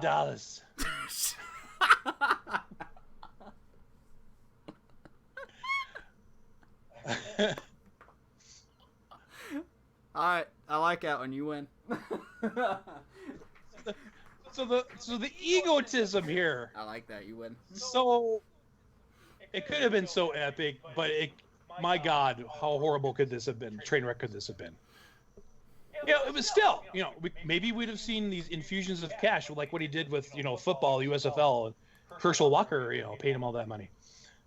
But these impulsive decisions, without a doubt, could have really torn things apart for a team that relies, on scouting, right, and talent pool. This is the way Twins baseball has been, and I love it. But it interested me, the hell out of me, that this was even a possibility back in 1983. It grabbed my attention, something I was not aware of. So, thought I'd share. I never knew that he offered to buy a team. Yeah. It is. That's pretty cool. I gotta spend the money. It really is. That's actually pretty cool. But I'm glad he didn't. I'm sure the Twins would be bankrupt by now. During his probably other bankrupt. 7 bankrupt. This ain't a political podcast, anyway. Yeah. Been contracted 3 or something. So what else? What do you expect? We'll close this segment out. Okay. What do you expect from the rest of the time? Not playoff time, but what do you expect the rest of the season from your Twins? Last 2 games or whatever. Yeah, it's going to be good, but it's going to be rough in a sense that you've still got all these, central opponents to play. You got, some series mixed in, like the Washington series. That could be interesting series. But for the most part, you would think they're going to be able to still hit the playoffs here. Again, we mentioned, earlier in the broadcast, not going to have many teams to chase them down. It's just the A's, the Rays, either Twins or Indians that are kind of in this pool with Tampa and Red Sox kind of there. But other than that, things are looking decent. I'm a typical Twins fan now because I want to get in the playoffs. I want to face the Yankees right now and get it over with. So I want to see if they can finally do it. So fucking sick of thinking about 2009 right now.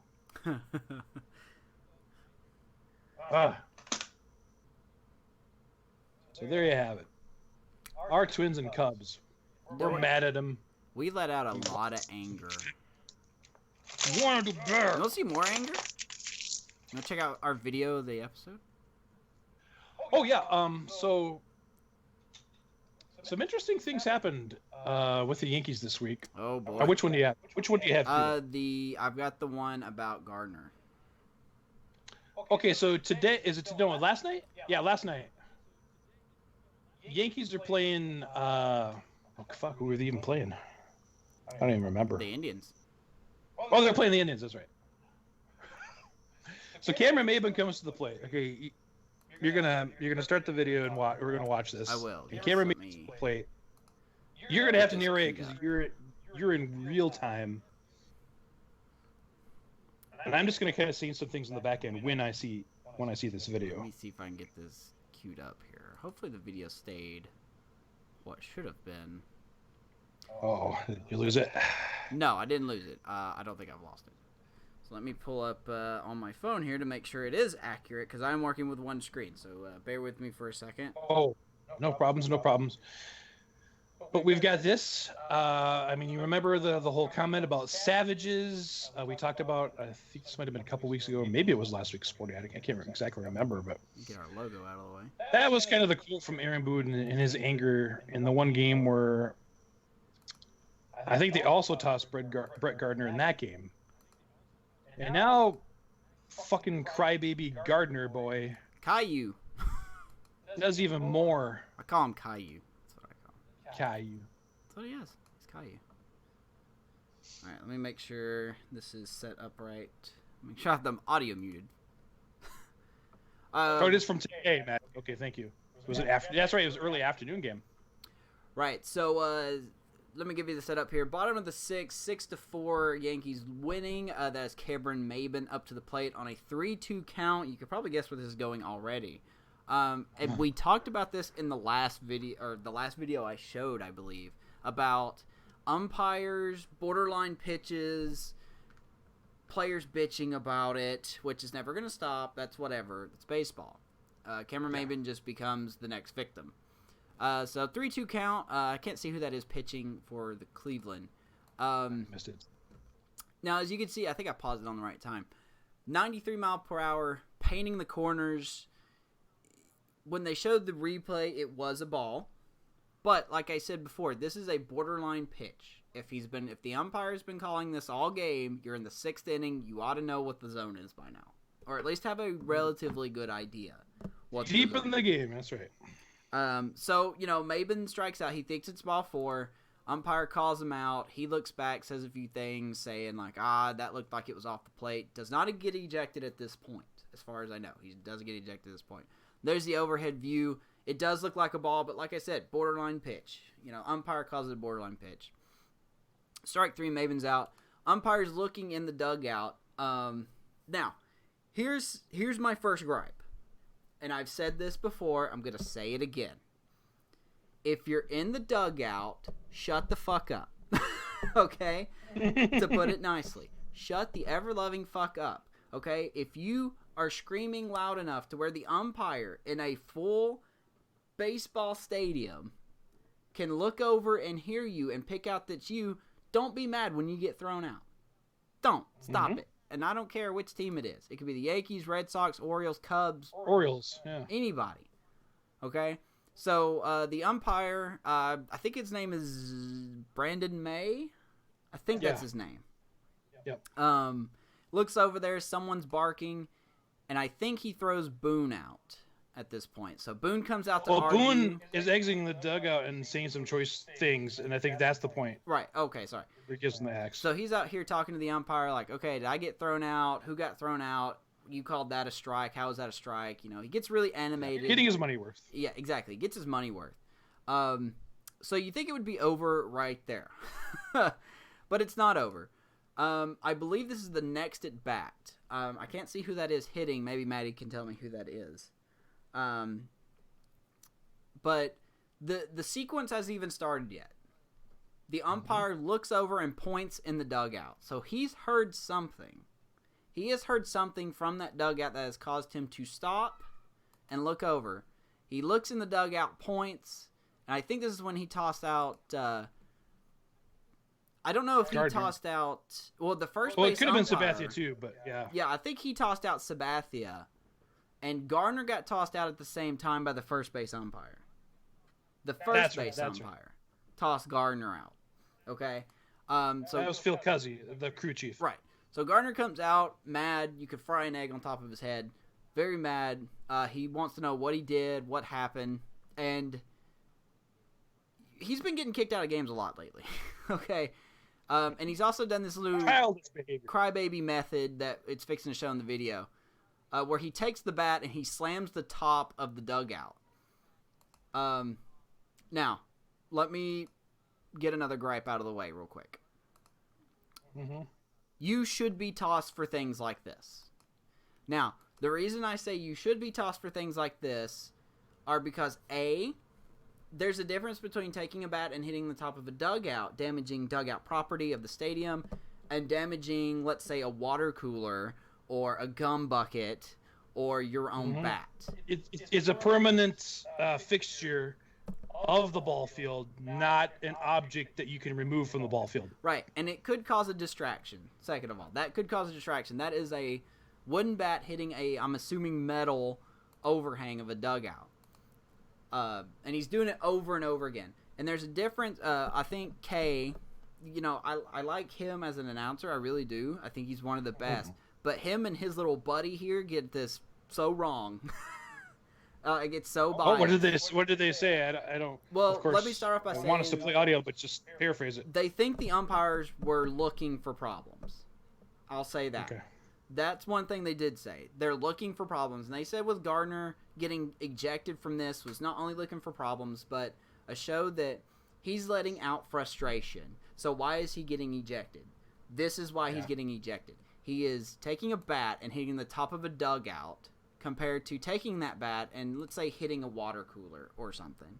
I think you should be thrown out for that. I really do. I don't care who you are. That's really ridiculous. It's inexcusable. Stop being a whiny baby. You weren't even the one hitting. Okay? But Gardner wasn't even the one hitting. I know, you're Mr. Team and all that crap too, probably, but come on, man. But there's no place for this this grandstanding crap. That's what it is. It's grandstanding. Yeah, so, and it goes back to what we've talked about before. Some people, and this is, not everybody agrees with what we say, and that's perfectly fine. I get that. But here's the way I see it, man. If you're in the dugout and you do something that's so loud the umpire looks, the umpire's not looking for trouble. He's looking to see what the fuck is going on. And if he looks over and sees you doing his job, he doesn't need your childish shit. Yeah, and if he looks over there and sees you banging the top of the dugout with a bat like a little baby, you're gonna get tossed. You're gonna get tossed. Okay? And sorry if it's Brett Gardner. Yankees fans, sorry if it's Brett Gardner. I will say that to anybody. If Schwarber does it, boot him. If Bryant does it, boot him. If Sano does it, boot him. Anybody. Okay? It just happens to be Gardner.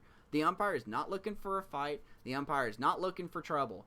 Gardner is in there acting like a little baby, making so much noise that the umpire has to stop what he's doing, look over in that dugout, and say, "What are you doing?" Didn't have to be. Yeah, should not have to be doing that. But 3 people got tossed. I don't even think Maben got tossed. I don't think. I think it was. And that's the quote too. That's the quote too from Gardner that got me. It's like, I don't understand. You should have told me before that the bat thing wasn't acceptable from the last time. I probably wouldn't have done it. Well, yeah, like you wouldn't have done it. No, you wouldn't. No, the umpires are aware that he's doing it now, so that's why he got. But he may not do it anymore. Yeah. But just start to even do like this, Gardner. I dare you to even just start to do like a little tap. Now I'm assuming. If I was the fucking home plate umpire, I'd just intentionally be looking over there after something happened, just to see if Gardner's gonna pull shit like this. Fuck him. Yeah, now I understand that Sabathia got tossed because he was barking, I believe. I don't know his backstory. I'm assuming he was barking. I don't know. I have nothing to say about Sabathia. I have nothing to say about Boone. Yeah, Sabathia wasn't even active, by the way. Oh, I guess not, yeah. But it just kills me. Like, I give the umpire a lot of credit for listening to Maben. He didn't toss Maben out. He was like, yeah, exactly. Maben looks at him and says, "Hey, that was off the plate. Why did you call that a strike?" And, he lets him talk. And he says, "Okay, you've said your word. Go to the dugout." But Gardner, on the other hand, he shouldn't be surprised. This is such childish behavior. He's going to get tossed. I hope he gets tossed every time he does it. I do. You know, if I was on, like I said, if I was umpire, I'd just be watching. and the I'd just be doing it just to be like, you fucking just don't do it. Last but not least, the minor thing that gets me, that bugs me about this whole video, the Yankees were winning. Yeah, they're winning. You're winning. Shut the fuck up. Okay? You're winning. You just got one of your good players tossed for being a child. That doesn't make you feel good. Could have got more runs, blah, blah, blah, blah, blah, all that. But I just, if you're winning, just take it, okay? It's a borderline pitch, not like the one to Tony Kemp the other day, but which, according to baseball statistics, had a 0% chance to be called a strike. It was the worst one of the season, I read somewhere. Yeah. The worst now, pitch call. That would be a great comparison to have next week on what I'm talking about these borderline calls. I may do that next week. I may have 2 videos jogged up for that. Nice. But it's going to sound so biased because he's a Cub. I'm trying to not be biased. I'm honestly trying not to be biased. But anyway, yeah, that's just it kills me. Gardner, chill out. Okay? Just chill, man. But come on. We stop being a kid. We said this, I think we talked about this in our chat, but there was one point that we talked about. It seems like whenever the Yankees are losing, they get somebody ejected or they complain about something. And I wanted to bring up Boone's idea of possibly influencing a mercy rule when they were getting drummed out. You sent me this. I looked at it. It's kind of like, all right, so now we're making excuses not to sit through your blowout wins. Right. So is that what this is? Let's humor him for a second. Okay. Let's humor him for a second. What if Major League Baseball had a mercy rule? And I'm not gonna lie to you, I would be for it. I'm not. I really would. I really would be for a mercy rule. I have to think. Yeah, I have to think about it some more if it would even make sense. You're trying statistically to reach points as well in baseball. You know, as players, as a team, whatever. This is going to screw up baseball history if you're getting 10 run and you're quitting after the 7th, if that's, going to be the thing. Well, they should probably extend it to be a little more lopsided. 15? Because something like that? The reason I say that is because, 15 would be a good number. But the reason I say that is because early in the season last year, the Cubs and Braves had a game in Wrigley where the Braves were up 12-1 on the Cubs, or 10-1, something like that. Maybe it was 11-1. I don't know. Anyway, my point is the Cubs got 10 runs, and they end up winning the game 14-13. Oh, yeah. So even then, 10 runs is technically not even safe for a mercy rule. So make it something to where even statistics would say, okay, unless this whole team just drops dead, this other team doesn't have a chance. So let's say if the team is winning 15-0 by the 7th inning, because the games are called what? When weather happens, games are called what after the 5th inning, right? Yep. Usually. Well, let's give it a little more lopsided. If the teams are winning by 15 runs after the 7th inning, game over. There's no reason to waste your bullpen. No reason to use position players. Yeah. Fans 7th get inning, enough 15 of their runs. money. Maybe that would. Yeah. Fans get enough of their money's worth, especially if it's at home. What do fans do when it's a blowout game anyway? They leave anyway, yeah. They mostly leave. So I wouldn't be against it. It was something I could probably see happening at some point. But, I mean, you absolutely bring up a good point of how some things could be affected. Like season records, personal records, things of that nature. What if it's 16-0, but a pitcher's pitching a perfect game? Right. Would he get credit for a perfect game, or would it just be 7 innings? Not a complete game, but 7 innings. Right. Asterisk, maybe, I don't know. Yeah, but I'm sure it's way more confusing than what we're seeing under the surface. But generally, I think it could be possibly be an okay idea. I don't know, but what do you think? And the whole scheme of Major League Baseball trying to save time on games and that stuff too, you got to consider that and revenue and I don't know. I'd have to think about some more. But it is intriguing. Maybe we can talk about it next week. Okay. So that's what we want to hear from you. If you're here live on Twitter, or if you're watching this on YouTube, or if you're listening on Anchor, leave us a message. Would you want to see baseball put in a mercy rule? And if so, what would you put as the parameters? Or if you don't want to see it, why would you not want to see it? Obviously. Hey, Amos, speaking of mercy, Gleyber Torres has had no mercy on the Baltimore Orioles this year. My God. Kind of murdered them. I need to find that video again, don't I? And, while Let me see if I can you're looking that up, I was just going to give out that exact stats that Mr. Gleyber Torres. Of course, this is the guy that could have been a Chicago Cub. I think we talked about this briefly somewhere, but you made a good point. They got Aroldis Chapman. They got the 2016 World Series championship probably because of the Gleyber Torres trade to the Yankees. So, as you say, yeah, good on the Yankees. Whoops, I don't want to go to his Cubs had personal more account. World Series wins since 2015, so Yeah. I'll say that. I'll leave it at that. Born in 1996, by the way, Gleyber Torres. And by the way, this series against the Indians, he had 2 of the Yankees' 4 home runs in that 6-5 win we were I don't know. looking at that ejection as. I don't know if I could play But that 13 video or not, by the way, because it would be audio. Wouldn't it? You think the audio, because it's a compilation video though. Oh, are we looking for? You want his home runs? But isn't the video compilation video? Does that still violates terms of service? Probably. Because MLB could flag it. Oh. You could probably put it on Anchor, though. I'll leave it up to you, but I encourage, even if you don't want to play it, I encourage people to check it out. I'll see if I can find it. It's all 16 or all 13 home runs, and just the hilarity of listening to Gary Thorne's call. And at the very end of it, Paul O'Neill, I think, is on the Yankees one of the Yankees broadcast teams. I can't remember if it's the radio team or the TV team or what it is, but he comes in and Thorne's like, "You get out of here! I don't want to see you." It's just, Gary Thorne just makes this hilarious. I guess we could put it up on our Facebook page. Let's do that. Let's do that. The exasperation. Are you showing? I mean, you're just showing the videos of all the balls leaving the park. I haven't found it yet. I'm still looking. Oh, don't worry about it then. Don't worry about it. People can look it up. Look it up, Facebook or Twitter. We'll get it up on those pages. And yeah, that reminds me of the Reds announcer. Thom Brennaman? Yeah. That one. What was that again? Bryant hit a home run, and yeah, it was Michael. Like he made it sound like Michael Lorenzen just threw the game away or something, and he's just like, unbelievable. Don't believe it.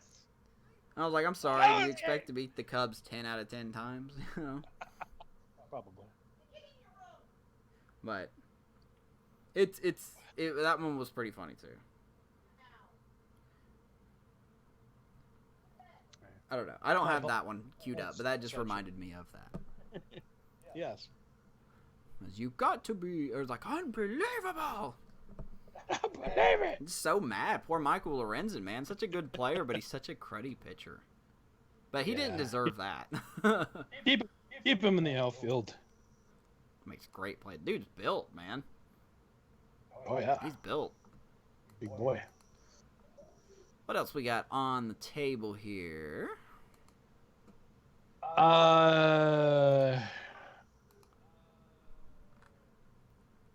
Twitter. Let's talk about Twitter. Or did you actually, that might be on Twitter. I'll wait and see what we got on Twitter. Go ahead. Okay. Loading it up.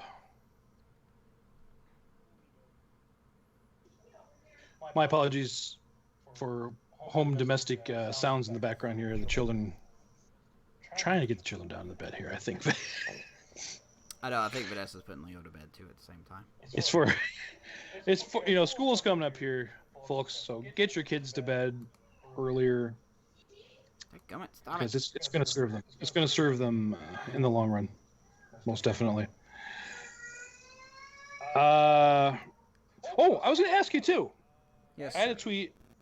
Look this up. Are you on Twitter now? I'm scrolling through Twitter. Yes. Look up FDUBZ10 at FDUBZ10. It's Frank White.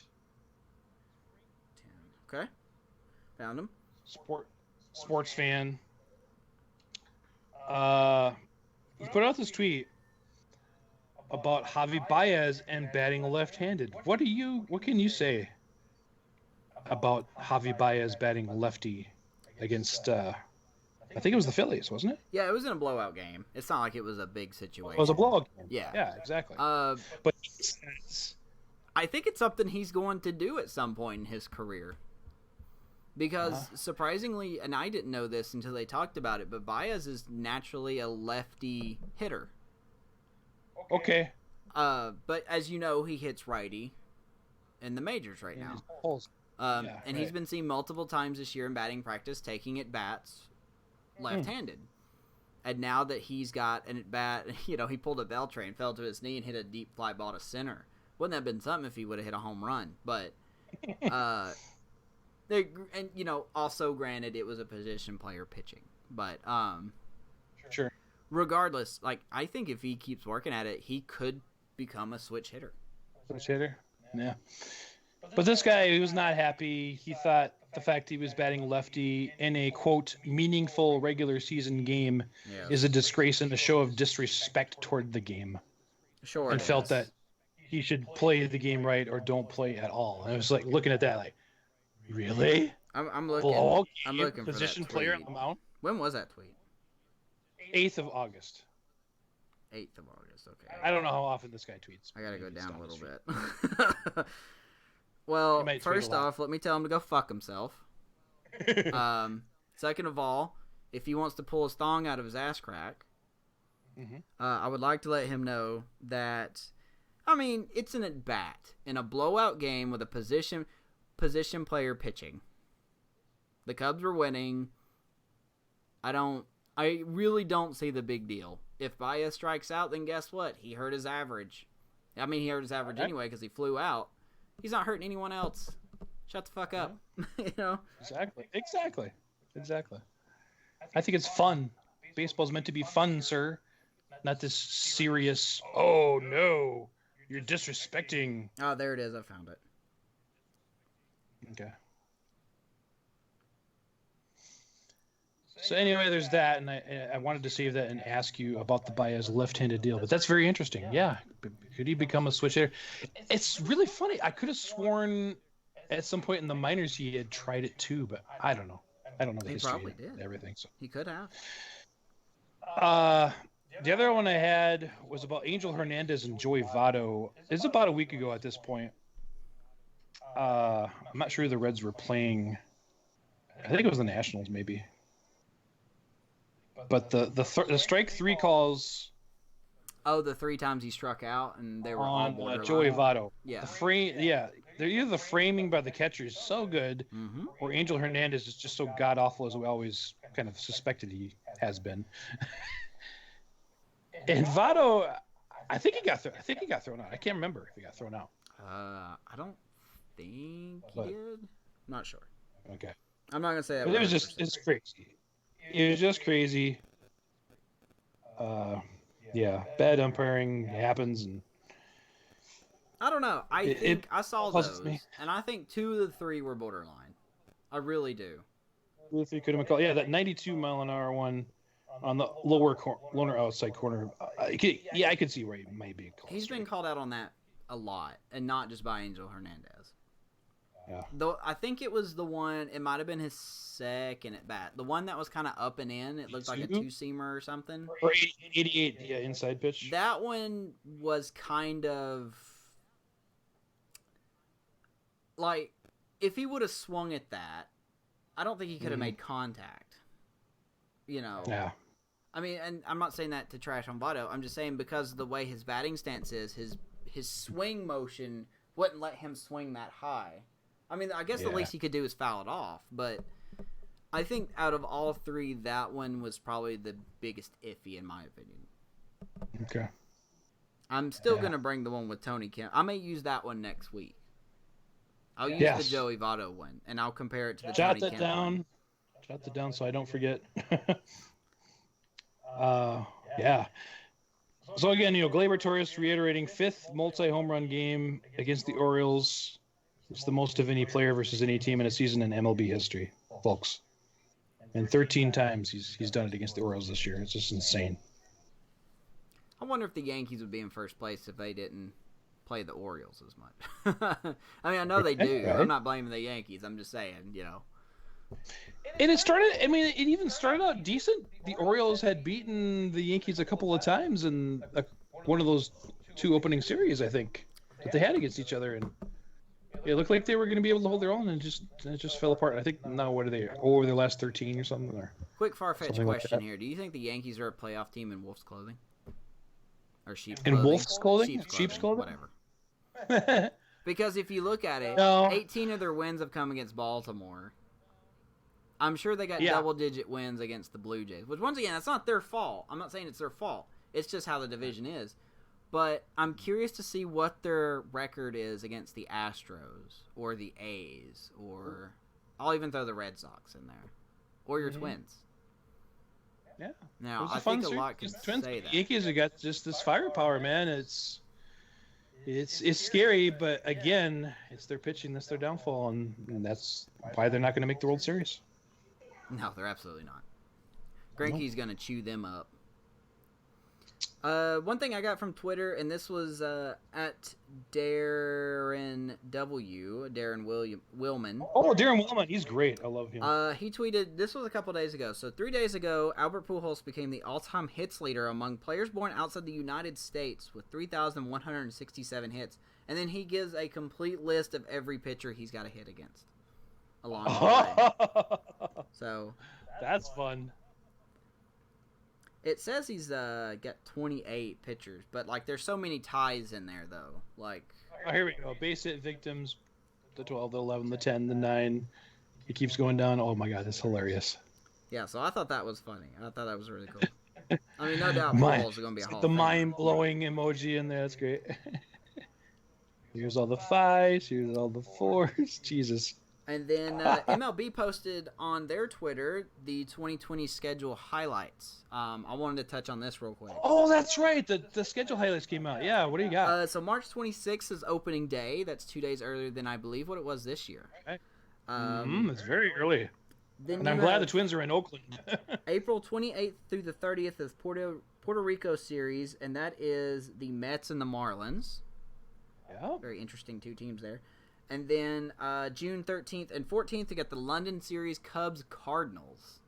Yes. So we had Red Sox Yankees this year, and now we have Cubs-Cardinals next year.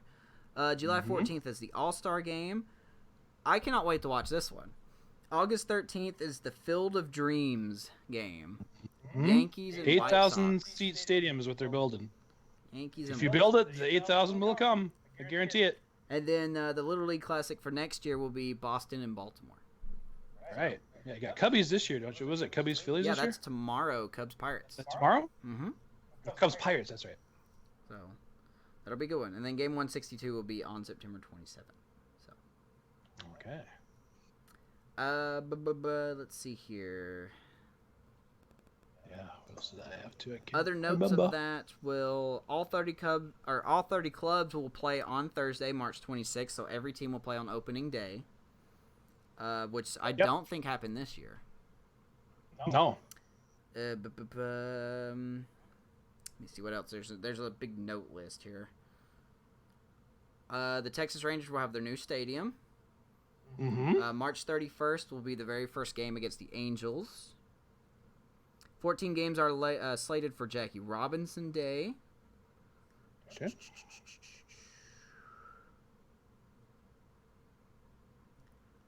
This is weird to me. I've never seen this one before. I just now noticed this one. The Chicago Cubs will host the Red Sox for a 3-game series from June 19th to the 21st and visit Yankee Stadium for a 3-game set from June 26th to 28th. It marks Boston's 3rd ever regular season series at Wrigley Field and the first since June of 2012. For the Cubs, it will be their 3rd ever regular season road series against the Yankees and the first since April 2014. Wow. So third evers for the Red Sox and Cubs on those road trips, huh? Wow. That's kind of cool. And as we know, Dodger Stadium has the All-Star Game in 2020. Right. I was trying to think of that, too, when you mentioned All-Star Game July 14. July 16th will have and SunTrust the game. year after, I think, right? Yeah. I'm going to try to go to that. Yeah. July 16th will only have one game scheduled, and that will be Dodgers-Giants. Okay. Is that Sunday night or something? No, it couldn't be. It'd be Thursday. The Thursday game. I look forward to this one. I don't think this is going to happen between now and then, but I look forward to this. Mike Trout and the Angels will visit Bryce Harper and the Phillies at Citizens Bank Park for a 3-game series immediately after the All-Star break from July 17th to 19th. Hometown guy comes back and faces the guy that is trying to, become the hometown guy, basically. Right. So that'll be fun.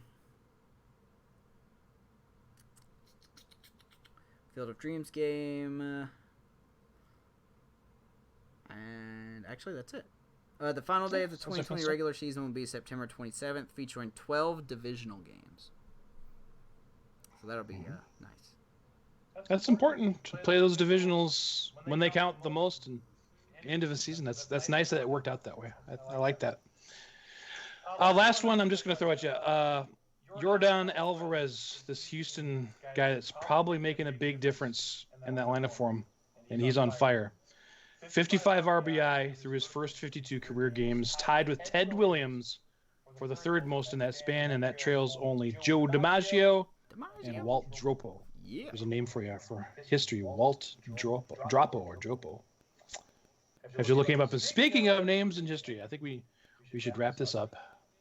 One more small note. One more small. And then we will wrap up. MLB Stats posted on the 10th of, so it was literally a week ago. Mike Trout hit a home run at Fenway 1 week ago. He has now homered in every AL ballpark. Yep. He has gone deep in 24 of 30 active ballparks. And he's only 28. 6 ballparks left to go, and he's only 28. Yep. I think it's a good bet. He's got a really solid chance, unless there's something on the schedule that messes it up. Yeah. Make the right decisions, schedule makers. Let's see him get all the ballparks. Well, there you go. Great. Awesome. Okay, so we wrap things up with not Walt Dropo, but another bum no bum for you to look up. The bum. Bum me up, bro. Have you heard of a guy by the name of Tony Conigliaro? Sounds very painful. So you spell it. I'll let you enter your internet search. Conigliar, like liar, and O. Conig. Nig. Okay. Liar, Liar, sorry. O. Conigliaro. Tony Conigliaro. Mr. Tony. Let me tell you about him while you're looking at his stuff. Yeah. He signed at age 17 by the Boston Red Sox back in 1962. Batted .363 with 24 homers and 63 for the Wellsville Red Sox in the New York Penn League. In 1964, at age 19, he was called up to the big club a little over 40 games into the season. 111 games played that year. He batted .290 with 24 homers and 52 RBI. In 1965, he led the American League in home runs with 32, and he became the youngest champ in league history. 1966, another 28 home runs, 93 RBI at age 21. Now, I don't know if you're looking at the year-by-year stat lines, but you might notice something in 1967. Let me see what you come up with. 67. 1967. It's his age 22 season. 22.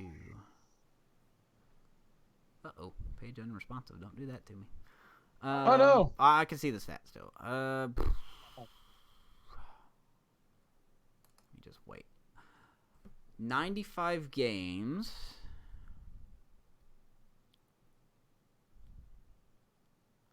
No, he didn't play in 68, it says, but you said 67, right? Okay. Yeah, so maybe that is important for you to know, too, 1968. I'm guessing he had a major injury. He only played 95 games. Yeah, the Red Sox playing the California Angels at Fenway Park August 18. 95 games in his campaign. It's 52 years ago, almost to the day now. August 18. Maybe tomorrow. 52 years. He's batting against Jack Hamilton. And he's hit by a pitch on his left cheekbone, carried off the field on a stretcher. Linear fracture of the left cheekbone and a dislocated jaw with severe damage to his left retina. The batting helmet he was wearing did not have the protective ear flap that's since become standard. A year and a half later, we'll have you look up, I think it's might be 1970? Yeah. He was back in 1969. 69, right? Played 141 games, Mm-hmm. 20 homers, 82 RBIs. Yeah, comeback player of the year. Yeah. Okay. Okay, then as we string along here, 1970, you have career high numbers in home runs and RBI. Yeah, I'll say Jesus. And then that's the season he also, with his brother Billy Canigliaro, formed 2/3 of the Red Sox outfield. It's kind of cool. He had brothers in the outfield there for the Red Sox. He just randomly stopped playing, or he was in the minors. minors. And then it kind of is like, well, this eyesight's getting bad again. It's getting bad. So he's forced to go to the Angels in 71. He gets 4 home runs, I think, in. He was able to get back to the Red Sox briefly in 75 as a DH, but by that time his eyesight permanent damage. 123. Ugh. So yeah. 267, 162 homers, 501 RBI during 802 games for the Red Sox. And he still holds the record for most homers in a season by a teenage player. He's second all-time to Mel Ott for most dingers by a player before the 21st birthday with 56. And other names down that list for you, just to compare. The childish Bambino Juan Soto, who had 47 as of Thursday. Bryce Harper, 42. The Kid Griffey Jr., 38. Mickey Mantle, 36. Frank Robinson, 34. Wow. Definitely not a bum. Yep. No, I'm not going. He's not a bum. Like, I don't care if his season, like, if his career wasn't 10 years or whatever. You know, the guy got hurt to where he could barely see, and yet he came back and had a fantastic year, even by today's standards. That's a really good year. It just makes so many people, and me included, wonder, what if? What if? What if Tony 25. Canigliaro, He was only 25 too. 25 years old, Right? 25. has to leave. And then he died, I think, God, what year was it? 78? I have to look up the bio again. I'd tell you, but my page froze, so I can't. Yeah. So, anyway, a little bit for you there. Well, is that it? We good? That's it. We good? We're at 2 hours. Making 2 up hours that and time. almost 20 minutes. You know, if you have to break this up. We're making up for lost time. Yeah, do what you need to do. But, yeah, thank you guys for watching on Twitch. This will be uploaded to YouTube. Well, you're probably, if you're watching this on YouTube, then, you know, it's already uploaded. But if you're here on Twitch, wondering when it'll be uploaded, it should be up. I'm hoping I can have it uploaded by tomorrow evening. Shouldn't be too hard. And then Mr. Amish here will have it ready by whatever Anchor by Tuesday. Yeah, whatever his convenience is, Monday or Tuesday. So, but thank you guys for watching. Amish, sir, it's been fun to catch up. Oh, it's so great catching up on baseball. We missed it last week. It just feels so good. I think the Just talk baseball therapy again. helped a little bit. Good. I really do. You know, until the next game when the Cubs blow. Fucker. Oh, I hope we have a good week. I really do. We need it. We do. But until next week, Mr. Amish, sir, and Twitch, we'll see you guys next week. No mercy.